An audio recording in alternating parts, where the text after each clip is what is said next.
সাহেব দামাত বারাকাতুহুল আলিয়া মুহতামিম আবু হুরায়রা রাদিয়াল্লাহু তাআলা মাদ্রাসা খতিব দেওয়ানবাড়ি জামে মসজিদ কেরানীগঞ্জ ঢাকা হযরতের মূল্যবান আলোচনা পেশ করবার জন্য বিনীতভাবে আহ্বান জানাচ্ছি।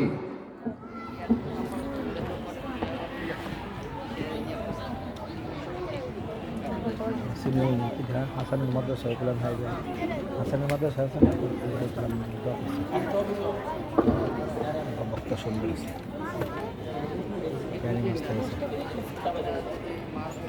হাসানের মাদ্রাসা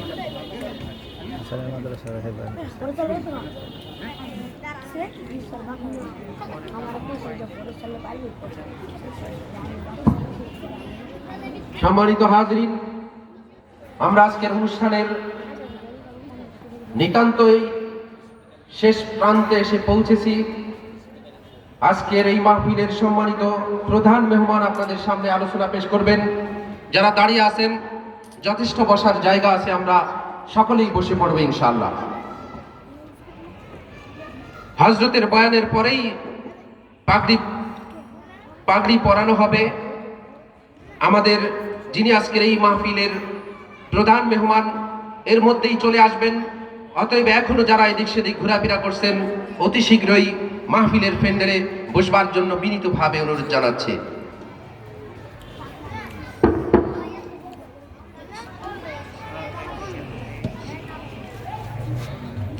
আসসালামু আলাইকুম ওয়া রাহমাতুল্লাহি ওয়া বারাকাতুহু।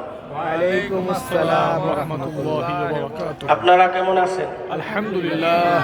ঢাকা শহরের ভিতরে মাহফিল দেখেন তো, পিছনে যারা আছেন সামনে ফাঁকা, এটা কি আপনাদের এলাকার সৌন্দর্য? গ্রাম অঞ্চলে এক একটা মাহফিলে হাজার হাজার লোক হয়, আর ঢাকা শহরের অবস্থা যদি এই হয়,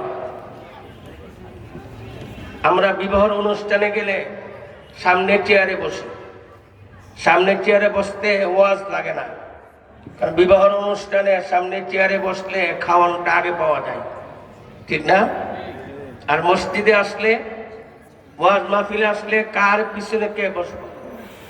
আল্লাহর হস্তে মেহেরবানি করে যারা পিছনে আসি আল্লাহর জন্য, সামনের চেয়ারগুলি, সামনের আসনগুলি আমরা বসি। ইন্নাল্লাহা জামিলুন ইউহিব্বুল জামাল। যারা সাইডে আসি আমরা ভিতরে আসি। হাজার হাজার ফেরেশতা মাহফিলকে বেষ্টন করে আছে, বলেন না সুবহানাল্লাহ। ইন্নাল্লাহা জামিলুন ইউহিব্বুল জামাল। নিশ্চয় আল্লাহ সুন্দর, আল্লাহ সুন্দরকে পছন্দ করেন। আলহামদুলিল্লাহ আলহামদুলিল্লাহিল্লাযী أبدع الأفلاك بين الكاف والنون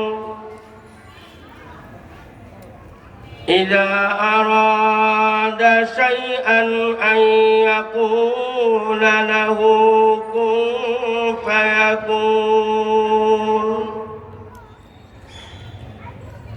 والصلاة والسلام على نبينا المصطفى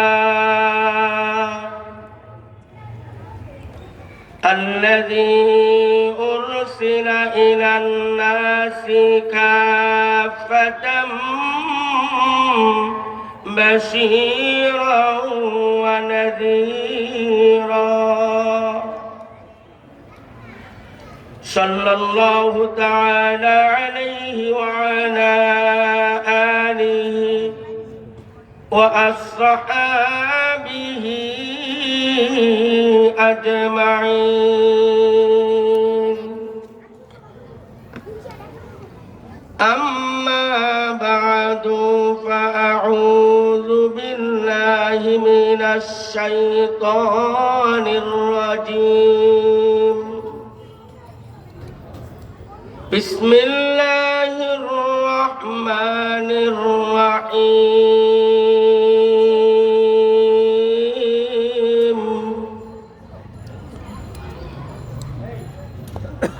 وننزل من القرآن ما هو شفاء ورحمة للمؤمنين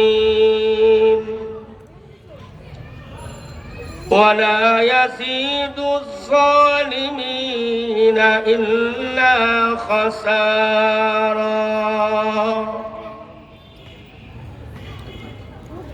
صدق الله ورسوله النبي الكريم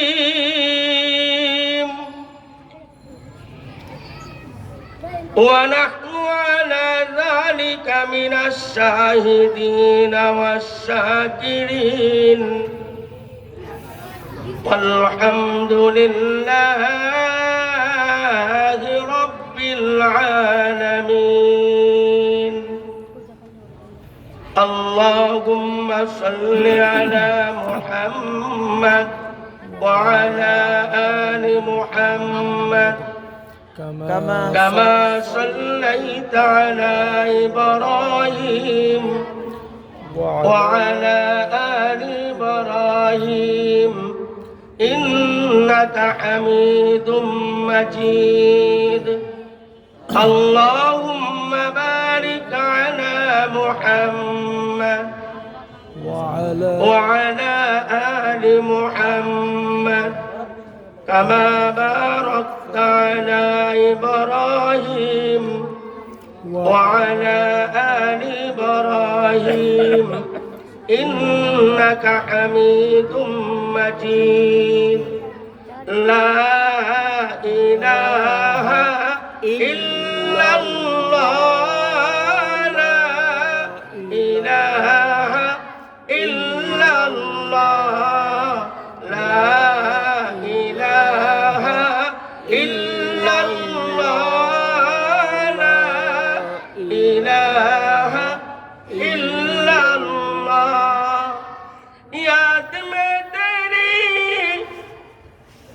सबको बुला दो कोई ना मुझे याद रहे तेरे दर पे सब गुरमा लुटा दो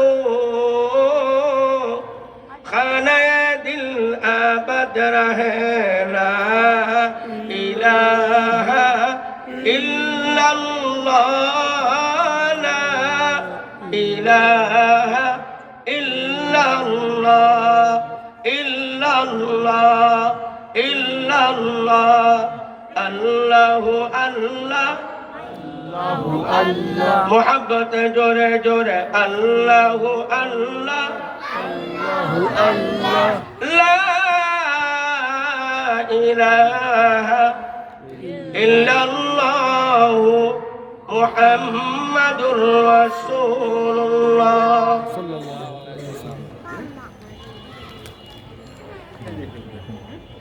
मुहसिनिया हाफिजिया মাদ্রাসা ও হাফেজ ছাত্রদের পাগড়ি প্রদান উপলক্ষে আয়োজিত 23তম বার্ষিক ওয়াজ মাহফিলের উপস্থিত সভাপতি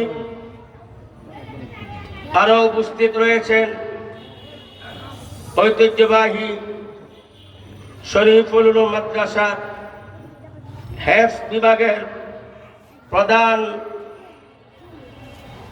হযরত মাওলানা হাফেজ কারি আব্দুল আদিস সাহেব বারাকাল্লাহু ফি হায়াতি দিগার ওয়াজিবুল ইহতিরাম মুআজ্জাজ ওয়া মুকাররাম উলামায়ে কেরাম সমবেত দিন দরদি ইসলাম দরদি মুসলমান ভাইরা মাইকের আওয়াজ যে পর্যন্ত পৌঁছতেছে পর্দার অন্তরালের অবলা সরলা মা ও বোনেরা মহান আল্লাহ জাল্লা শানুহু আম্মা নওয়ানুহু পবিত্র মাহে রমজানের পূর্বে রমজানের প্রস্তুতির দ্বিতীয় মাস রমজানের প্রস্তুতির চূড়ান্ত মাস পবিত্র মাহে শাবানের 12তম রজনীতে আল্লাহ জাল্লা শানুহু আম্মা নওয়ানুহু আপনাকে আমাকে অত্যন্ত মায়া করে মোহাব্বত করে দুনিয়ার জমিনে জান্নাতের বাগানে আসার জন্য কবুল করলেন। রব্বে কারীমের দরবারে অন্তর অন্তঃস্থল থেকে শুকরিয়া জ্ঞাপন করি, সকলে বলি আলহামদুলিল্লাহ। আলহামদুলিল্লাহ। সম্মানিত হাজিরিন, এই মাহফিল কোনো সাধারণ মাহফিল নয়। এক নম্বর, এই মাহফিল দুনিয়ার জমিনে জান্নাতের বাগান। জান্নাতের বাগান মানে আমরা সকলে জান্নাতি মানুষ, বলেন না সুবহানাল্লাহ। দুই নম্বর হলো, এই মাহফিলের চতুর্পাশে আল্লাহর পক্ষ থেকে হাজার হাজার ফেরেশতাগণ মাহফিলকে বেষ্টন করে আসমান পর্যন্ত পৌঁছে গিয়েছে। তিন নম্বর হলো গাশিয়াতুহুমুর রাহমা, আল্লাহ রহমতের চাদর দিয়ে মাহফিলকে সম্পূর্ণ ঢেকে রাখা হয়েছে।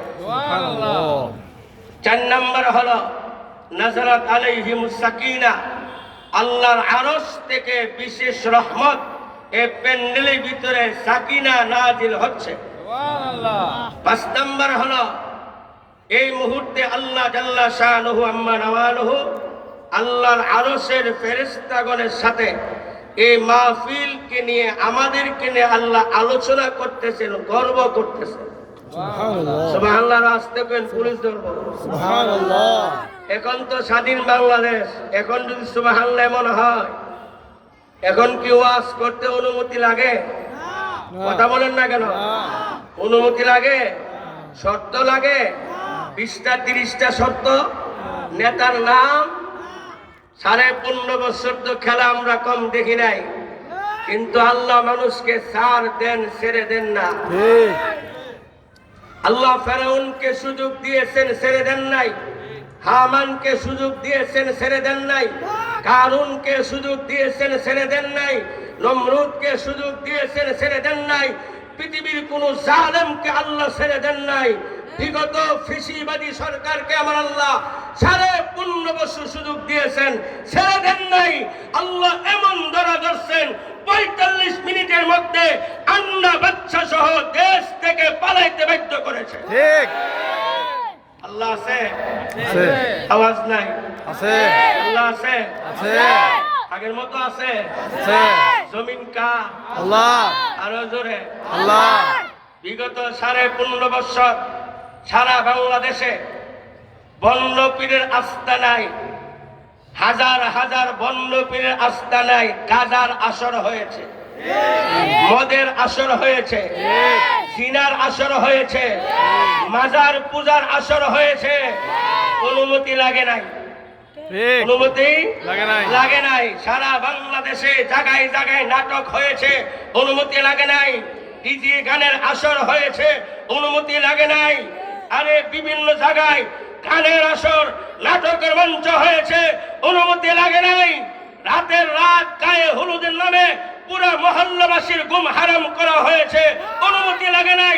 কুরআনী মাহফিল করার জন্য শর্ত দেওয়া হতো, উলামায়ে কেরামকে স্টেজে অপমান করা হতো, লাঞ্ছিত করা হতো। নেতার নাম না দেওয়ার কারণে মাহফিল বন্ধ করে দেওয়া হতো। আমার আল্লাহ 5ই আগস্ট প্রমাণ করেছেন, জমিন আল্লাহ, আসমান আল্লাহ, আল্লাহর জমিনে আল্লাহর কোরআনের কথায় চলবে, কোরআনের দুশমনদের জায়গা হবে না। ঠিক আল্লাহ আছে? আছে। ওই মাইকলা, কই মাইকলা? এই মাইক লাগায় বাক্সে সাউন্ড সব ওইদিকে। একজন একটু এই স্পিকারটা একটু ঘুরাই দেবে। এটা বন্ধ করে দিছে মনে হয়, এটা মনে বন্ধ বন্ধ না, বন্ধ না। ওই ঘুরাই দেন তো। মাইকলার ওয়াজ শুনতে হয় না, এরা জান্নাতে এমনি যাইবে। এই মাইক লাগায় বাক্সে। কষ্ট হইতেছে আপনাদের? না না মনের দুঃখ বলতে গেলে সারা রাত শেষ হবে। ঠিক আমিও 6 মাস জেল কাটছি। আল্লাহ লালবাগ জামিয়ার প্রিন্সিপাল আমার উস্তাদে মুকাররম, এই মাদ্রাসার বড় হুজুর, আমরা এক জমানার ছাত্র। বাংলাদেশের সিংহ আলেম আল্লামা মুফতি আমিন রহমাতুল্লাহ আলাইহির সাথে টাঙ্গাইলে মাহফিল রওনা দিয়েছি। লালবাগ থেকে 100 গজ যাওয়ার পরে বুঝেন নাই, অস্ত্র ঠেকাইয়া আমাদেরকে নিয়ে রমনা থানায় নিয়ে মামলা দিয়েছে জননিরাপত্তা 7 ধারা 8 ধারা 2001 সনে। আমরা বলে রাস্তাঘাট ভাঙচুর করছি। কেউ কথা কন না আপনারা? হাজার হাজার আলেমকে হত্যা করেও তার মন ভরে নাই, এখন ইন্ডিয়া বসে চক্রান্ত করতেছে। যতই চক্রান্ত করো তোমাদের আর এই দেশে স্থান হবে না। ভারতের মাথা গরম হয়ে গেছে। বলবো বিগত 15.5 বছর এই দেশে কত অপকর্ম হয়েছে, কত মানুষকে গুম খুন করা হয়েছে, কত মানুষকে হত্যা করা হয়েছে, ভারতের নজরে পড়ে নাই। যেই মাত্র মোদির প্রিয়জনকে আউট করা হয়েছে তার মাথা গরম হয়ে গেছে, এখন হুমকি দিয়ে বাংলাদেশকে দখল করবে, চট্টগ্রাম দখল করবে। আসো কথা কথা আপনারা জড়াই গেছেন নাকি? ভয়ের কোনো কারণ নাই। এই দেশ শাহজালাল ইয়ামানের দেশ। শাহজালাল ইয়ামান রহমতুল্লাহ আলাইহি গোর গোবিন্দ রাজাকে অস্ত্রের বিনিময়ে পরাজিত করেন নাই, নারে তাকবীর, আল্লাহু আকবার তারা পরাজিত করেছেন। ভারত মনে করে এই দেশের মানুষের কাছে অস্ত্র নাই, এটিএম বুম নাই, শূন্য নাই, এটা ফু দিলে উড়ে যাবে। এই গুজরাটের কসাই মোদি, তুমি বুকার জগতে বসবাস করো, এই দেশের মুসলমানের কাছে অস্ত্র নাই, এটিএম বোম নাই, কিন্তু এই দেশের 18 কোটি মুসলমানের অন্তরে ঈমানি এটিএম বোম রয়েছে। এই ঈমানি এটিএম বোম নিয়ে যখন আল্লাহু আকবার ধ্বনি দিয়ে 18 কোটি মুসলমান মাঠে নামবে, ভারত টুকরা টুকরা হয়ে যাবে। আমাদের সাথে আছে কে? আল্লাহ। আর আসতে কোন পুলিশে ধরবো? আছে কে? আল্লাহ। আল্লাহু আকবার বলেন। আল্লাহু আকবার। আল্লাহু আকবার বলেন। আল্লাহু আকবার। কোন চক্রান্ত এই দেশের ইসলামকে বন্ধ করতে পারবে না। কোন চক্রান্ত এই দেশের ইসলামী শিক্ষা, কোরআনের শিক্ষা, উলামায়ে কেরামের জবানকে স্তব্ধ করতে পারবে না। ভবিষ্যতে যদি কেউ এরকম দুঃসাহস করে 15 বছর নয় 15 দিন ক্ষমতা থাকতে দেওয়া হবে না। আপনাদের কষ্ট হইতেছে না? একদম না। মুসলমান, শাবান মাস, সময়ও কম, রমজান আমাদের সামনে। এই শাবান মাস সম্পর্কে দু একটা কথা বলি, আমি আমার মূল আলোচনা করবো ইনশাআল্লাহ। ইনশাআল্লাহ। সম্মানিত হাজিরিন, রজব এবং শাবান মাস হলো রমজানের প্রস্তুতির মাস। ঠিক। কথা বলে না? ঠিক। কিন্তু আমাদের রজব চলে গেল, খবরও নাই। শাবানে আজকে 12তম রাত্র, এখনো মুসলমান নামাজ শুরু করে নাই, প্রিপারেশন নিচ্ছে, প্রস্তুতি নিচ্ছে। আগামী শুক্রবারে দিবাগত রাত্রে শবে বরাত যা করে ক্ষুধা, মাগরিবের আগে মসজিদে ঢুকবো, এক রাত্রে সব কামাই। কথা বলা, কথা বলা। সারা বছর মসজিদে না গিয়া শুধু শবে বরাতে মসজিদে যাওয়া সম্পূর্ণ বেদাত।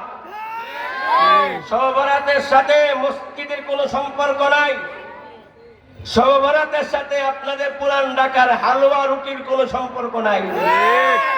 শবে বরাতের সাথে কুমিরের মতো কুমিরের শুরুতে, ওই বিভিন্ন প্রাণীর শুরুতে কেক বানায়া কেক খাওয়ার সাথে কোনো সম্পর্ক নাই। এগুলি সম্পূর্ণ হালুয়া রুটি, আতশবাজি এবং বিভিন্ন প্রাণীর আকৃতিতে কেক বানায়া বিক্রি করা, এগুলো সম্পূর্ণ শয়তানের দোকা, সম্পূর্ণ অমুসলিমদের কালচার। শবে বরাতের সাথে মসজিদের কোনো সম্পর্ক নাই। মসজিদের সম্পর্ক ফজরের সাথে, মসজিদের সম্পর্ক জোহরের সাথে, মসজিদের সম্পর্ক আসরের সাথে, মসজিদের সম্পর্ক মাগরিবের সাথে, মসজিদের সম্পর্ক এশার নামাজের সাথে, মসজিদের সম্পর্ক জুমার নামাজের সাথে। সারা বছর মসজিদে না গিয়ে, সারা বছর নামাজ না পড়ে শবে বরাতে মসজিদ যাওয়া মানে লুঙ্গি খুলে পাগড়ি বাঁধা। তুমি চাউল বানাও না, তুমি বাক্স চাউল বানায়, কিরে চাউল নাই কেন? চাউল আমার বুঝাও, এই বস্তা চাউল কোথায়?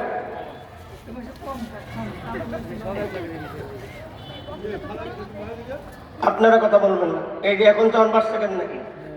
দাদারে আদা পরে সেও না।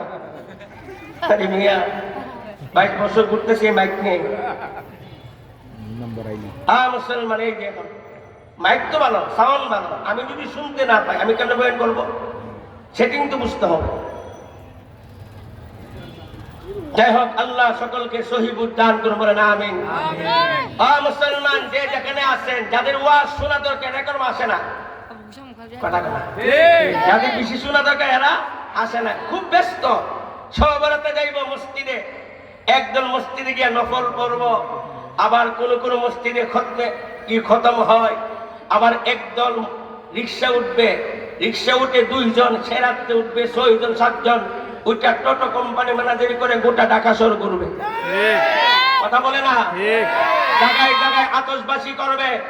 মুসলমান পরিষ্কার বলে দিতে চাই, সবরার সামনে আবার এবছর সবরাত, আবার কিয়ামত, রাতের বেলা সবরাত, দিনের বেলা ভালোবাসা দিবস। ঠিক, এই কথা কনাকে আচ্ছা রাখেন, ভালোবাসা করে রাখেন, আগে সবরাত কইয়ে নেন। ভালোবাসা দিবস না কি দিবস কিছুক্ষণ পরে বলবো। সারা বছর 5 ওয়াক্ত নামাজ না পড়ায় মুসলমান পরিষ্কার শুনুন, কোন মুসলমান যদি 5 ওয়াক্ত নামাজ পড়ে, জীবন ভর সবরাত উপলক্ষে একটা আমল না করে, কাল হাসরের ময়দানে আল্লাহ তাকে জিজ্ঞাসা করবে না। আর 5 ওয়াক্ত নামাজ না পড়ে সারা জীবন সবরাত পালন করলেও 1 ওয়াক্ত ফরজের সমতুল্য হবে না। এখন আমাদের সমাজে সারা বাংলাদেশে, আমি তো ঢাকা শহরে 1998 সন থেকে আসছি, লালবাগ ছিলাম 2005 পর্যন্ত, 4 পর্যন্ত, এখন কেরানীগঞ্জে আছি, ঢাকার ভিতরে দেখতেছি তো সবরাতে যারা 5 ওয়াক্ত নামাজি, এরা যদি মাগরিবের আজানের সাথে সাথে না আসে, তাহলে সাদে গিয়েও জায়গা পায় না। বসন্তর কুকিলরা ইসা মসজিদ দখল, আবার পরের দিন বাড়ি চালান দিয়ে খুঁজতে পাওয়া যায় না, কথা বলে না কেন? সারা বছর নামাজ না পড়ে সবরাতে নামাজ পড়া, সবরাতে মসজিদে গিয়ে আমল করা মানে লুঙ্গি খুলে পাগড়ি বাঁধা। এক বেচারা ওয়াজ শুনছে, ওয়াজটা সঠিক না, এটা ভুল, কেউ বলবেন না এটা। পাগড়ি বেঁধে নামাজ পড়লে নাকি 1 রাকাতে 70 রাকাতে সওয়াব, এটা জাল হাদিস, এটা কি জাল হাদিস। তো বেচারা ওয়াজ শুনছে, পাগড়ি বেঁধে নামাজ পড়লে 1 রাকাতে 70 রাকাতে সওয়াব হয়, মসজিদে গেছে পাগড়ি নাই, কি নাই। এখন কি চিন্তা করে গেল, আমার তো 1 রাকাতে 69 রাকাতের সওয়াব কমে যাবে, শয়তানে খুশা দিছে, সমস্যা কি? সমাধান তো আছে, লুঙ্গি আছে না। হে কি করছে? লুঙ্গি খুলে পাগড়ি মানছে, এবার কই রাকাতে সওয়াব পাইব? কথা কথা, 1 রাকাতেরও না। যেমন ভাবে লুঙ্গি খুলে পাগড়ি বাঁধার যেই দশা, সারা বছর নামাজ না পড়ে সবরাতে মসজিদে ভিড় করা সেই দশা। কোথায় পালে সবরাত? এরকম সবরাত হালুয়া রুটি, সারা বছর ইমাম সাহেবের খবর নাই। আমার জানা মতে ইমাম সাহেবের রুমে রুটির স্তূপ জমে,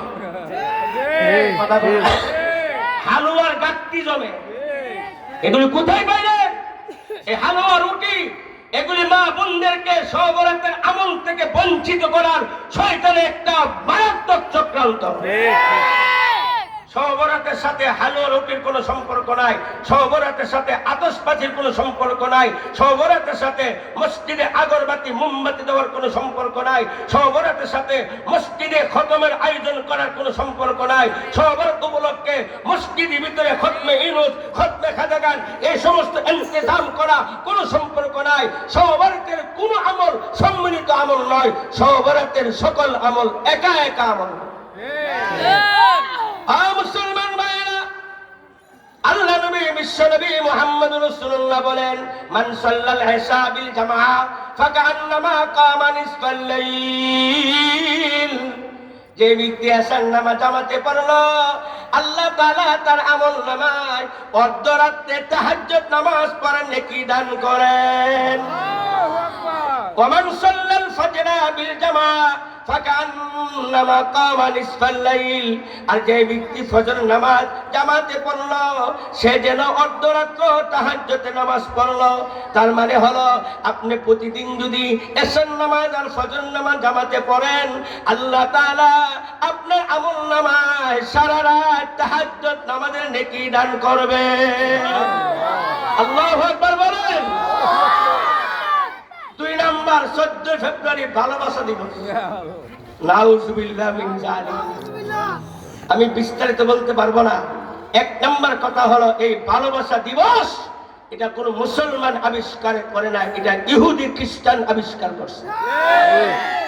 আর 2 নম্বর কথা হলো মানুষের ভালোবাসা কোনো দিবস দেওয়া হয় না, মানুষের ভালোবাসা হয় সার্বক্ষণ। কেউ কথা কনা কোন সুনির্দিষ্ট দিন ভালোবাসা, এটা হলো হাইওয়ান জানোয়ার কুত্তা বিড়ালের চরিত্র। কথা কনা দিবস মানে দিন ভালোবাসা দিবস। এর অর্থ কি? আজকে ভালোবাসা করা যাবে, গতকাল নয়, আগামীকালও। যেমন আজকে ঈদের দিন, এর মানে কি? গতকাল ঈদের দিন ছিল না, আগামীকাল ঈদের দিন থাকবে না। তাহলে আজকে ভালোবাসা দিবস, তার মানে গতকাল ভালোবাসা করা যাবে না, তাইনি আগামীকাল ভালোবাসা করা যাবে না। যদি তাই হয়, আপনার বিবিকে বলেন, ওগো আমার প্রাণের বিবি, আজকে 14 তারিখ ভালোবাসা দিবস, তোমাকে আমি মন প্রাণ দিয়ে ভালোবাসবো, তুমি যা চাইবা তা দিব, আগামীকাল থেকে তোমার চিনি না। বউ থাকবো? আজকে কোকে বউ থাকবো? বর্তমান সরকার ডক্টর ইউনূস প্রধান, সে যদি বলে, হে বাংলা জনগণ, 14 তারিখে প্রত্যেকের দাবি দেওয়া যা আছে সব গ্রহণ করব, 17 তারিখে পরে আমি নাক ডেকে ঘুমাবো, তুমি গুলো চিনি না, ডক্টর ইউনূসকে 1 ঘন্টা ক্ষমতা রাখবো? আর কথা কোন লাগে মেয়া? স্বামী যদি স্ত্রী বলে, ও আমার প্রাণের স্ত্রী, তুমি আমার জানের জান প্রাণের প্রাণ, 14 তারিখে যা চাইবা সব দিব, 14 তারিখের পরে আমি চিনি না, এমন বউ স্বামীর ঘরে থাকবে? আসতে বলেন কেন?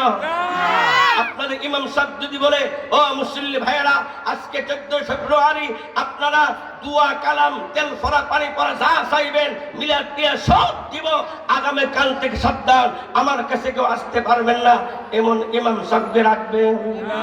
আরো জোরে। তাহলে বুঝা গেল মানুষের ভালোবাসা সার্বক্ষণ। মানুষের হাইওয়ান জানোয়ারের পার্থক্য হলো, আল্লাহ মানুষকে সৃষ্টি করেছেন, আমার আল্লাহ বান্দাকে সার্বক্ষণ ভালোবাসেন। আল্লাহ বলেন, ইবনা আদম আযকুরুকা তানসানি, হে বনি আদম, আমি মালিক তোমাকে বারবার স্মরণ করি, তুমি আমারে ভুলে যাও। ফজর নামাজ পড়ো নাই, আমি আল্লাহ তোমার ঘুম বন্ধ করি নাই। জোহর নামাজ পড়ো নাই, আমি মালিক তোমার প্রস্রাব পায়খানা বন্ধ করি নাই।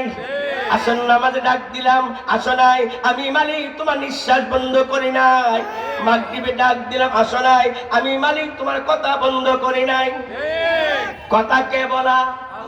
আর আসতে কোন পুলিশে ধরবো? কথা কে বলা? কথা কে বলা? জিব্বা, জিব্বা কথা বলা। জিব্বা কথা বললে হাদিস ইলমের জবান বন্ধ কেন? কথা বলে, কথা বলে না কেন? রাজনগরের সাবেক এমপি হাদিস ইলমের, তার জিব্বা আসেনি? কথা কোনা সব আছে, কথা নাই কেন? কথা কে বলাই? ও মুসলমান, আল্লাহ বলে, আযকুরুকা তানসানি, বান্দারে আমি মালিক তোমাকে বারবার স্মরণ করি, তুমি আমারে ভুলে যাও। আমি ফজরে ডাক দেই, তুমি আসো না, আমি মালিক তোমারে ভুলি নাই। জোহরে ডাক দেই, আসো নাই, আমি মালিক তোমাকে ভুলি নাই। আমি কেমনে বলবো? আমি তো নিজের হাতে তোমাকে সৃষ্টি করেছি, সৃষ্টির মধ্যে সবচেয়ে সুন্দর করে তোমাকে বানাইছি। আমি মালিক 24 ঘন্টা তোমার খাবারের ব্যবস্থা করি, 24 ঘন্টা তোমার নিঃশ্বাসের ব্যবস্থা করি, গোটা দুনিয়া সাজিয়ে দিলাম তোমার জন্য। সন্তান যেমন মাকে ভুলতে পারে, মা সন্তানকে ভুলতে পারে না, বান্দা আল্লাহকে ভুলতে পারে, মালিক বান্দাকে এক মুহূর্তের জন্য ভুলে না। এসারে ডাক দিলাম, আসো নাই, এসারে ডাক দিলাম, আসো নাই, আমি মালিক তোমাকে ভুলে যাইনি। আমি মালিক তোমার দৃষ্টি শক্তি বন্ধ করে নাই, শ্রবণ শক্তি বন্ধ করে নাই। এসার নামাজ না পড়ে ঘুমায়া পড়েছ, সুদ খেয়ে ঘুমায়া পড়েছ, সাদাবাজি করে ঘুমায়া পড়ছ, ঘুষের টাকা দিয়ে কাতলা মাছ কিনে আইনা খাইয়া ঘুমাইছ।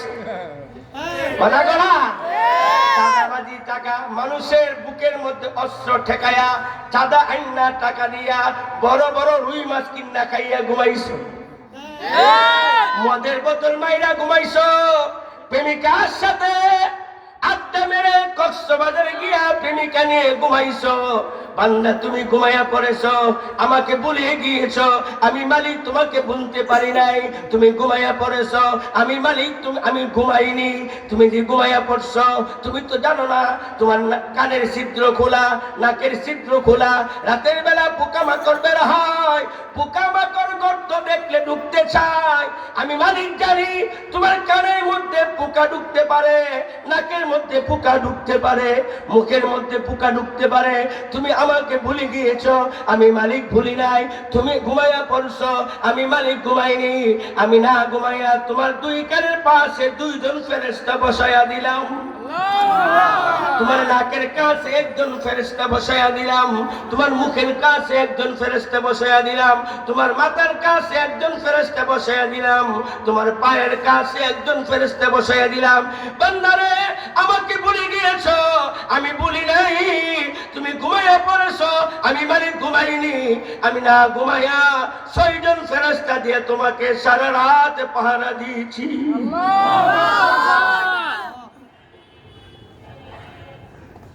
কি বুঝতে পারলেন? আল্লাহকে আপনাকে আমাকে ভুলে? আরো জোরে কর। আল্লাহকে আপনাকে আমাকে সুনির্দিষ্ট দিন ভালোবাসে না সর্বদা? আরো জোরে কর। সর্বদা। ইসলামের শিক্ষা হলো মা সন্তানকে সবসময় ভালোবাসবে, সন্তান মাকে সবসময় ভালোবাসবে, স্বামী স্ত্রীকে সারা বছর ভালোবাসবে, স্ত্রী স্বামীকে সারা বছর ভালোবাসবে, ভাই ভাইকে সারা বছর ভালোবাসবে, ভাই বোনকে সারা বছর ভালোবাসবে, ইমাম মুসল্লিদেরকে সারা বছর ভালোবাসবে, মুসল্লি ইমামকে সারা বছর ভালোবাসবে। এটা হলো মানবতা। আর সারা বছর ভালোবাসা না করে সুনির্দিষ্ট দিন ভালোবাসা করা, এটা কুত্তা বিড়ালের চরিত্র। দেখবেন কুত্তা সারা বছর কুত্তিরে দেখলেই পুরো মহল্লা দাঁড়ায়, পুরো মহল্লা সারা করে। কিন্তু ওই কুত্তা যখন ভাদ্র মাস আসে, কুত্তির সাথে ভালোবাসা করে। কথা করা, কথা করা। বিড়াল দেখবেন আরেকটা বিড়াল দেখলি করে পুরো বাড়ি সারা করে, কিন্তু বিড়ালও দেখবেন সুনির্দিষ্ট সময় ভালোবাসা করে। দেখবেন হঠাৎ করে আওয়াজ দেয়, লোকের টাকা, এটা প্রেমের আদান প্রদান হচ্ছে। সুনির্দিষ্ট দিন ভালোবাসা করে। তাহলে সুনির্দিষ্ট দিন ভালোবাসা করা কুত্তা বিড়ালের চরিত্র। যারা আগামী 14 তারিখে ভালোবাসার নামে উলঙ্গপনা বেহায়াপনা করবে, কোন ভালোবাসা? 14 তারিখে কোন স্বামী তার স্ত্রীকে একটা ফুল দিবে না, স্ত্রী স্বামীকে ফুল দিবে না, সন্তান মাকে ফুল দিবে না, ফুল দিবে প্রেমিকারে আই লাভ ইউ। কথা বলা, কথা বলা। সুতরাং 1 নম্বর কথা হলো দায়িত্বহীন কণ্ঠে বলতেছি, 14 তারিখে 14 ফেব্রুয়ারি ভালোবাসা দিবস। 1 নম্বর অমুসলিমদের কালচার, 2 নম্বর কুত্তা বিড়ালের চরিত্র, 3 নম্বর এই দিন যারা ভালোবাসা করবে এরা মানুষ থাকবে না, হাইওয়ান জানোয়ার থেকে নিকৃষ্ট হয়ে যাবে। আপনারা এই ভালোবাসা কে কে করবেন? হাত তোলেন। ওই বুঝে নাই, দুজন হাত তোলেন। ঘুমিয়ে গেছেন আপনারা? আমি বললাম বইয়া এখনো শুরু করিনি, আমার উদ্বোধন ম্যাচ চলতেছে। রাতও বেশি বেশি অনেক রাত হয়ে যাচ্ছে, আবার প্রধান মেহমান আসলে আমার হায়াত শেষ। আমি খুব টেনশনে আছি। যাই হোক, বলতেছিলাম শাবান উপলক্ষে কয়েকটা কথা বলবো। মাঝখানে আবার 14 ফেব্রুয়ারি এসে বললো, আপনারা কি 14 ফেব্রুয়ারি ভালোবাসা জীবন যাপন করবেন? কে কে করবেন না আল্লাহর হাত দেখান। আল্লাহু আকবার বলেন। নারে তাকবীর। ইসলাম আছে যেখানে, ইসলাম নাই যেখানে, 14 তারিখ যেখানে, নারে তাকবীর। মাশাআল্লাহ, মাশাআল্লাহ। এইভাবে সমাজ পরিবর্তন হয়ে যাবে, ঠিক না বেঠে? ও যুবকরা, তোমরা ঠিক হয়ে যাও। তোমরা তো 5 তারিখ দেখাই দিছো, যুবকরা মাঠে নামলে কারো কাম লাগে না। কথা বলে না কেন? যুবক, আরেকবার মাঠে নামতে হবে। দেশ সরকার ফ্যাসিবাদ থেকে দেশ মুক্ত হয়েছে, কিন্তু অপরাধ থেকে দেশ মুক্ত হয় নাই, চাঁদাবাজি থেকে দেশ মুক্ত হয় নাই। দলের নাম পরিবর্তন, নেতার নাম পরিবর্তন, আগের মতো সাদা ঠিকই চলতেছে, ঠিক না বেঠে? হ্যাঁ যুবক, তোমাদেরকে আরেকবার মাঠে নামতে হবে। এই দেশের সমস্ত অপসংস্কৃতি বন্ধ করার জন্য, এই দেশের সমস্ত অপরাধ দমন করার জন্য, এই দেশের মানুষের ভাগ্যের পরিবর্তন ঘটানোর জন্য একমাত্র ব্যবস্থা হলো কোরআনী সংবিধান কায়েম করা। আগামী বাংলা হবে কোরআন সংবিধানের বাংলা। যুবকদেরকে আবার মাঠে নামতে হবে, কোরআনকে ইসলামী হুকুমে কায়েম করার জন্য মাঠে নামতে হবে।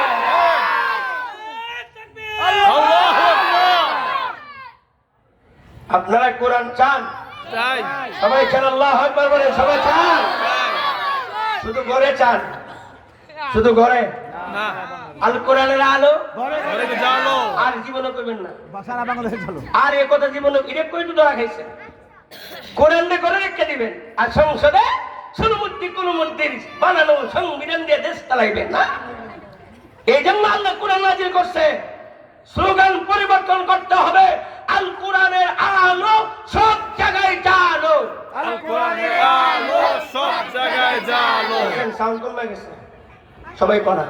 আল কোরআনের আলো সব জায়গায় জালো। কিছু ওনারা কোনা আল কোরআনের আলো সব জায়গায় জালো। আল কোরআনের আলো সংসদে জালো। বলেন বলেন বলেন। আল কোরআনের আলো সংসদে জালো। আওয়াজ নাই, আওয়াজ নাই। সব দলের নেতারা 100% জানে কোরআনের সংবিধান বাস্তবায়ন করলে এক সপ্তাহের মধ্যে দেশের সমস্ত অপরাধ বন্ধ হয়ে যাবে। সব দলের নেতারা জানে, কিন্তু মানে না কে? মানে না। এই জন্য কোরআন সংবিধান দিয়া ক্ষমতা গেলে 500 বছর এমপি হলেও ঢাকা শহরে 1 কাঠা জায়গা কিনতে পারবো না। কথা বলা, কথা বলা। এই জন্য পরকাল জাহান্নামে যাক, আগে দুনিয়া খায়া লয়, দুনিয়া খায়া লয়। কারণ ক্ষমতা যাওয়ার আগে দিকে এক একজন যেভাবে শুরু করে দিছে। কথা বলা, আর মুসলমান কোরআনী শাসন ছাড়া কোনদিন দেশের অপরাধ দমন হবে না। আসুন আমার মূল আলোচনা শুরু করি। সবার সম্পর্কে তো একটা কথা বললাম, শাবান সম্পর্কে একটা কথা বলি। শাবান শব্দটা আরবি ভাষা। কি ভাষা? আপনাদের মনটা ভরে যাবে এই নামের ব্যাখ্যা করলে। উলামায়ে কেরাম আজীব ব্যাখ্যা করেছেন। শাবান লিখতে 5টি অক্ষর লাগে কেন? শাবান লিখতে আরবিতে 5টি অক্ষর লাগে। আল্লাহ তাআলা 5টি অক্ষর দিয়ে 5টি নিয়ামতের দিকে ইঙ্গিত করেছেন। এই 5টি নিয়ামত শাবান মাসে আল্লাহর খাস বান্দা, ঈমানদার, মুমিন, মুসলমানদেরকে আল্লাহ দান করে। কয়টা নিয়ামত? 5টা নিয়ামত। 1 নম্বর শাবান লিখতে 1 নম্বর অক্ষর হলো শিন। শিন দ্বারা উদ্দেশ্য হলো শারাফত। আমার আল্লাহ এই শাবান মাসের আমলের দ্বারা বহু মানুষকে আল্লাহ ভদ্র বানায়া দেন। 2 নম্বর শাবান লিখতে 2 নম্বর অক্ষর হলো আইন। আইন দ্বারা উদ্দেশ্য হলো উলু, গুণ, উঁচু মাকাম। আল্লাহ তাআলা এই সবরাতে কোটি কোটি মানুষকে ক্ষমা করবেন। শাবানের আমলের দ্বারা কোটি কোটি মানুষকে ক্ষমা করে তাদের মর্যাদা আল্লাহ 1000 গুণ মাকাম উঁচু করে দিবেন। শাবান লিখতে 3 নম্বর অক্ষর হলো বা। বা দ্বারা হলো বীরুন, কল্যাণ। শাবান মাসে আল্লাহ বহু মানুষকে কল্যাণ দান করবেন। 4 নম্বর হলো আলিফ। আলিফ দ্বারা হলো উলফত, মোহাব্বত। শাবান মাসে আল্লাহ তাআলা বহু বান্দার অন্তরে উলফত, মোহাব্বত, ভালোবাসা দান করেন। আল্লাহ ভালোবাসা দান করেন, যে ভালোবাসার কারণে মালিক সারা বছর একা একা খাইছে, কর্মচারীর খবর নেই নাই। রমজান আসছে, মালিক বলে তুমি আজ থেকে ইফতার আমার সাথে করবা। বাড়িওয়ালা সারা বছর দারোয়ানের খবর নেই নাই। রমজান শুরু হয়ে গেছে, বাড়িওয়ালা বলে দারোয়ানকে তুমি গোটা রমজান মাস সেহরি ইফতার আমার সাথে খাইবা। শাবান মাসে ফকির দেখলে আমরা দান করি, রমজান মাসে ফকির দেখলে আমরা দান খয়রাত করি। আবার বহু মানুষ আছে আমি একা একা ইফতার করব, মাদ্রাসার মধ্যে এতিম গরিবরা পড়তেছে, মাদ্রাসায় গিয়ে হুজুরকে বলে হুজুর আমি একদিন ইফতার করাবো। বহু মাদ্রাসা, যেমন আমার মাদ্রাসা ওই পারে 25 দিন মাদ্রাসা খোলা থাকে, 25 দিন 25 জন নিয়ে যায়, হুজুর আমার আব্বা আম্মার নিয়তে একদিন ইফতার করাবো। কারণ একজন মুসলমানকে ইফতার করানো কত বড় নেকি, আল্লাহু আকবার। এক নম্বর হলো আল্লাহ যে ব্যক্তি একজন মুসলমানকে ইফতার করাবেন, আল্লাহ তাকে জাহান্নামের আগুন থেকে মুক্তি দান করে। দুই নম্বর হলো রোজাদারের সমপরিমাণ নেকি আল্লাহ তার আমলনামা দান করে। এটা যদি সাধারণ মুসলমানের ক্ষেত্রে হয়, আর তালিবুল ইলম, হাফেজ কোরআন, আলেম দ্বীন, এতিম, মা নাই বাবা নাই, তাদেরকে ইফতার করালে কত বড় নেকি হবে। মা মারা গেছে, মায়ের নিয়তে একদিন ইফতার করায় দেন, বাবার নিয়তে একদিন ইফতার করায় দেন। এইভাবে সারা বাংলাদেশে বহু আল্লাহর বান্দা এইভাবে মানুষকে দান খয়রাত করে, মাদ্রাসায় দান খয়রাত করে। কেন? আল্লাহ শাবান মাসে 4 নম্বর আলিফ, আলিফ দ্বারা উলফত মহাব্বত, বহু মানুষের অন্তরে আল্লাহ মহাব্বত ভালোবাসা দান করেন। 5 নম্বর অক্ষর হলো নুন, নুন দ্বারা উদ্দেশ্য হলো নূর, নূর শাবান মাসে আমলের দ্বারা, তওবা ইস্তেগফারের দ্বারা আল্লাহ বহু মানুষের অন্তরে এমন নূর দান করেন যে নূরের কারণে গোটা রমজানে একটা রোজাও ছাড়ে না, গোটা রমজানে একদিন তারাবি ছাড়ে না, গোটা রমজানে তাহাজ্জুদ ছাড়ে না, ইফতারের দোয়া ছাড়ে না, আউবিন ছাড়ে না, ইশরাক ছাড়ে না, তেলাওয়াত ছাড়ে না। এই জন্য মেরে ভাইও, শক্তির বলিয়ানে রোজা রাখা যায় না, ক্ষমতার বলিয়ানে রোজা রাখা যায় না। এই জন্য আল্লাহ যে নূর দান করেন, এর বাস্তবতা হলো 80-90 বছর বুড়া একটা রোজাও ছাড়ে না, একদিন তারাবি ছাড়ে না। 18-20 বছরের পোলা পান, 25 বছরের পোলা পান রোজা রাখার সাহসই করতে পারে না। রমজানে 2-3 দিন দেখবে মসজিদে ছাদ পর্যন্ত ভরা, 2-3 দিন তারাবি পড়ার পরে হেঁটে খুঁজে পাওয়া যায় না, হাঁটু ব্যথা, কোমর ব্যথা। আর 27 তারিখের পরে তো একদম ফাঁকা। রমজান কি তারাবি কি 27 দিন না পুরো রমজান? পুরো রমজান বলেন, পুরো রমজান। তারাবি কয় রাকাত? 20 রাকাত। আওয়াজ নাই। 20 রাকাত। না 8 রাকাত। 20 রাকাত। কয় রাকাত? 20 রাকাত। আরো জোরে কয় রাকাত? 20 রাকাত। কারা কারা একবার আল্লাহু আকবার বলে হাত উঁচু করুন। তারাবি কয় রাকাত? আমার নবীর জমানা থেকে তারাবি 20 রাকাত চলতেছে। হারামাইন শরীফাইনে 20 রাকাত। আমাদের সমাজে একদল কুলাঙ্গার, তারা মসজিদের জায়গায় জায়গায় দাঁড়ায়া 8 রাকাত পয়লা ফাঁসা দিয়ে বের হয়ে যা, পুরো মসজিদে পরিবেশ নষ্ট করে ফেলে। আপনারা পরিষ্কার বলে দিবেন, যারা 8 রাকাত করতে আসবে এদেরকে বলবেন তোদের ঠিকানা সাদে সাদে সাদে। ঠিক। পারবেন? পারবেন? পারবো। দেখবেন এই সামনে কাতারে খাড়াইব, 8 রাকাত পয়লা ফাঁকা কইরা এই পাশা দিয়ে বের হয়ে যা। তোমার মসজিদে আসতে কে বসে 8 রাকাত পড়ে তোমার ঘরে পড়ো, মসজিদে আসতে 20 রাকাত পড়তে হবে। শয়তানি করে যাও, মসজিদে আসা যাবে না। ঠিক। সর্বঙ্গ ব্যথা ওষুধ দিব কোথা, কোন দিকে বয়ান করুন? সম্মানিত হাজির, আসুন আমার মূল কথা বলি। আল্লাহ যেন বলা তৌফিক দান করবেন, আমিন। আমিন। সম্মানিত হাজিরিন, আপনার আমার আব্বা, প্রথম আব্বা আদম। বলেন বলেন। জি। আপনার আমার প্রথম আম্মা হাওয়া। তাহলে আপনার আব্বা মা, আপনার আব্বা আদম, আমার আব্বা আদম, আপনার মা হাওয়া, আমার মা হাওয়া। তাহলে আমি আপনাদের কি ভাই? আর আসতে কোন পুলিশে ধরবো ভাই ভাই আমি আপনাদের কি ভাই সবাইকে কোনা ভাই। এখনো ভাই আছি, জি এখনো ভাই আছি। আছেন। দলের বিরুদ্ধে কইলে ভাই নাই, আপনার বিরুদ্ধে বললে হ্যাঁ। মুসলমান আব্বা আম্মাকে কেমনে সৃষ্টি করছে লম্বা ইতিহাস, সেদিকে বলতে গেলে মূল কথা বলতে পারবো না। আব্বা আম্মাকে সৃষ্টি করে অনেক ঘটনা গেছে। আল্লাহ তাআলা জান্নাতে বসবাস করার জন্য আব্বা আম্মাকে অনুমতি দিলেন। তখন আল্লাহ তাআলা আব্বা আম্মাকে লক্ষ্য করে 3টা কথা বলছিলেন। কয়টা কথা? আল্লাহ বলেন, وَقُلْنَا يَا آدَمُ اسْكُنْ أَنْتَ وَزَوْجُكَ الْجَنَّةَ وَكُلَا مِنْهَا رَغَدًا حَيْثُ شِئْتُمَا وَلَا تَقْرَبَا هَذِهِ الشَّجَرَةَ فَتَكُونَا مِنَ الظَّالِمِينَ।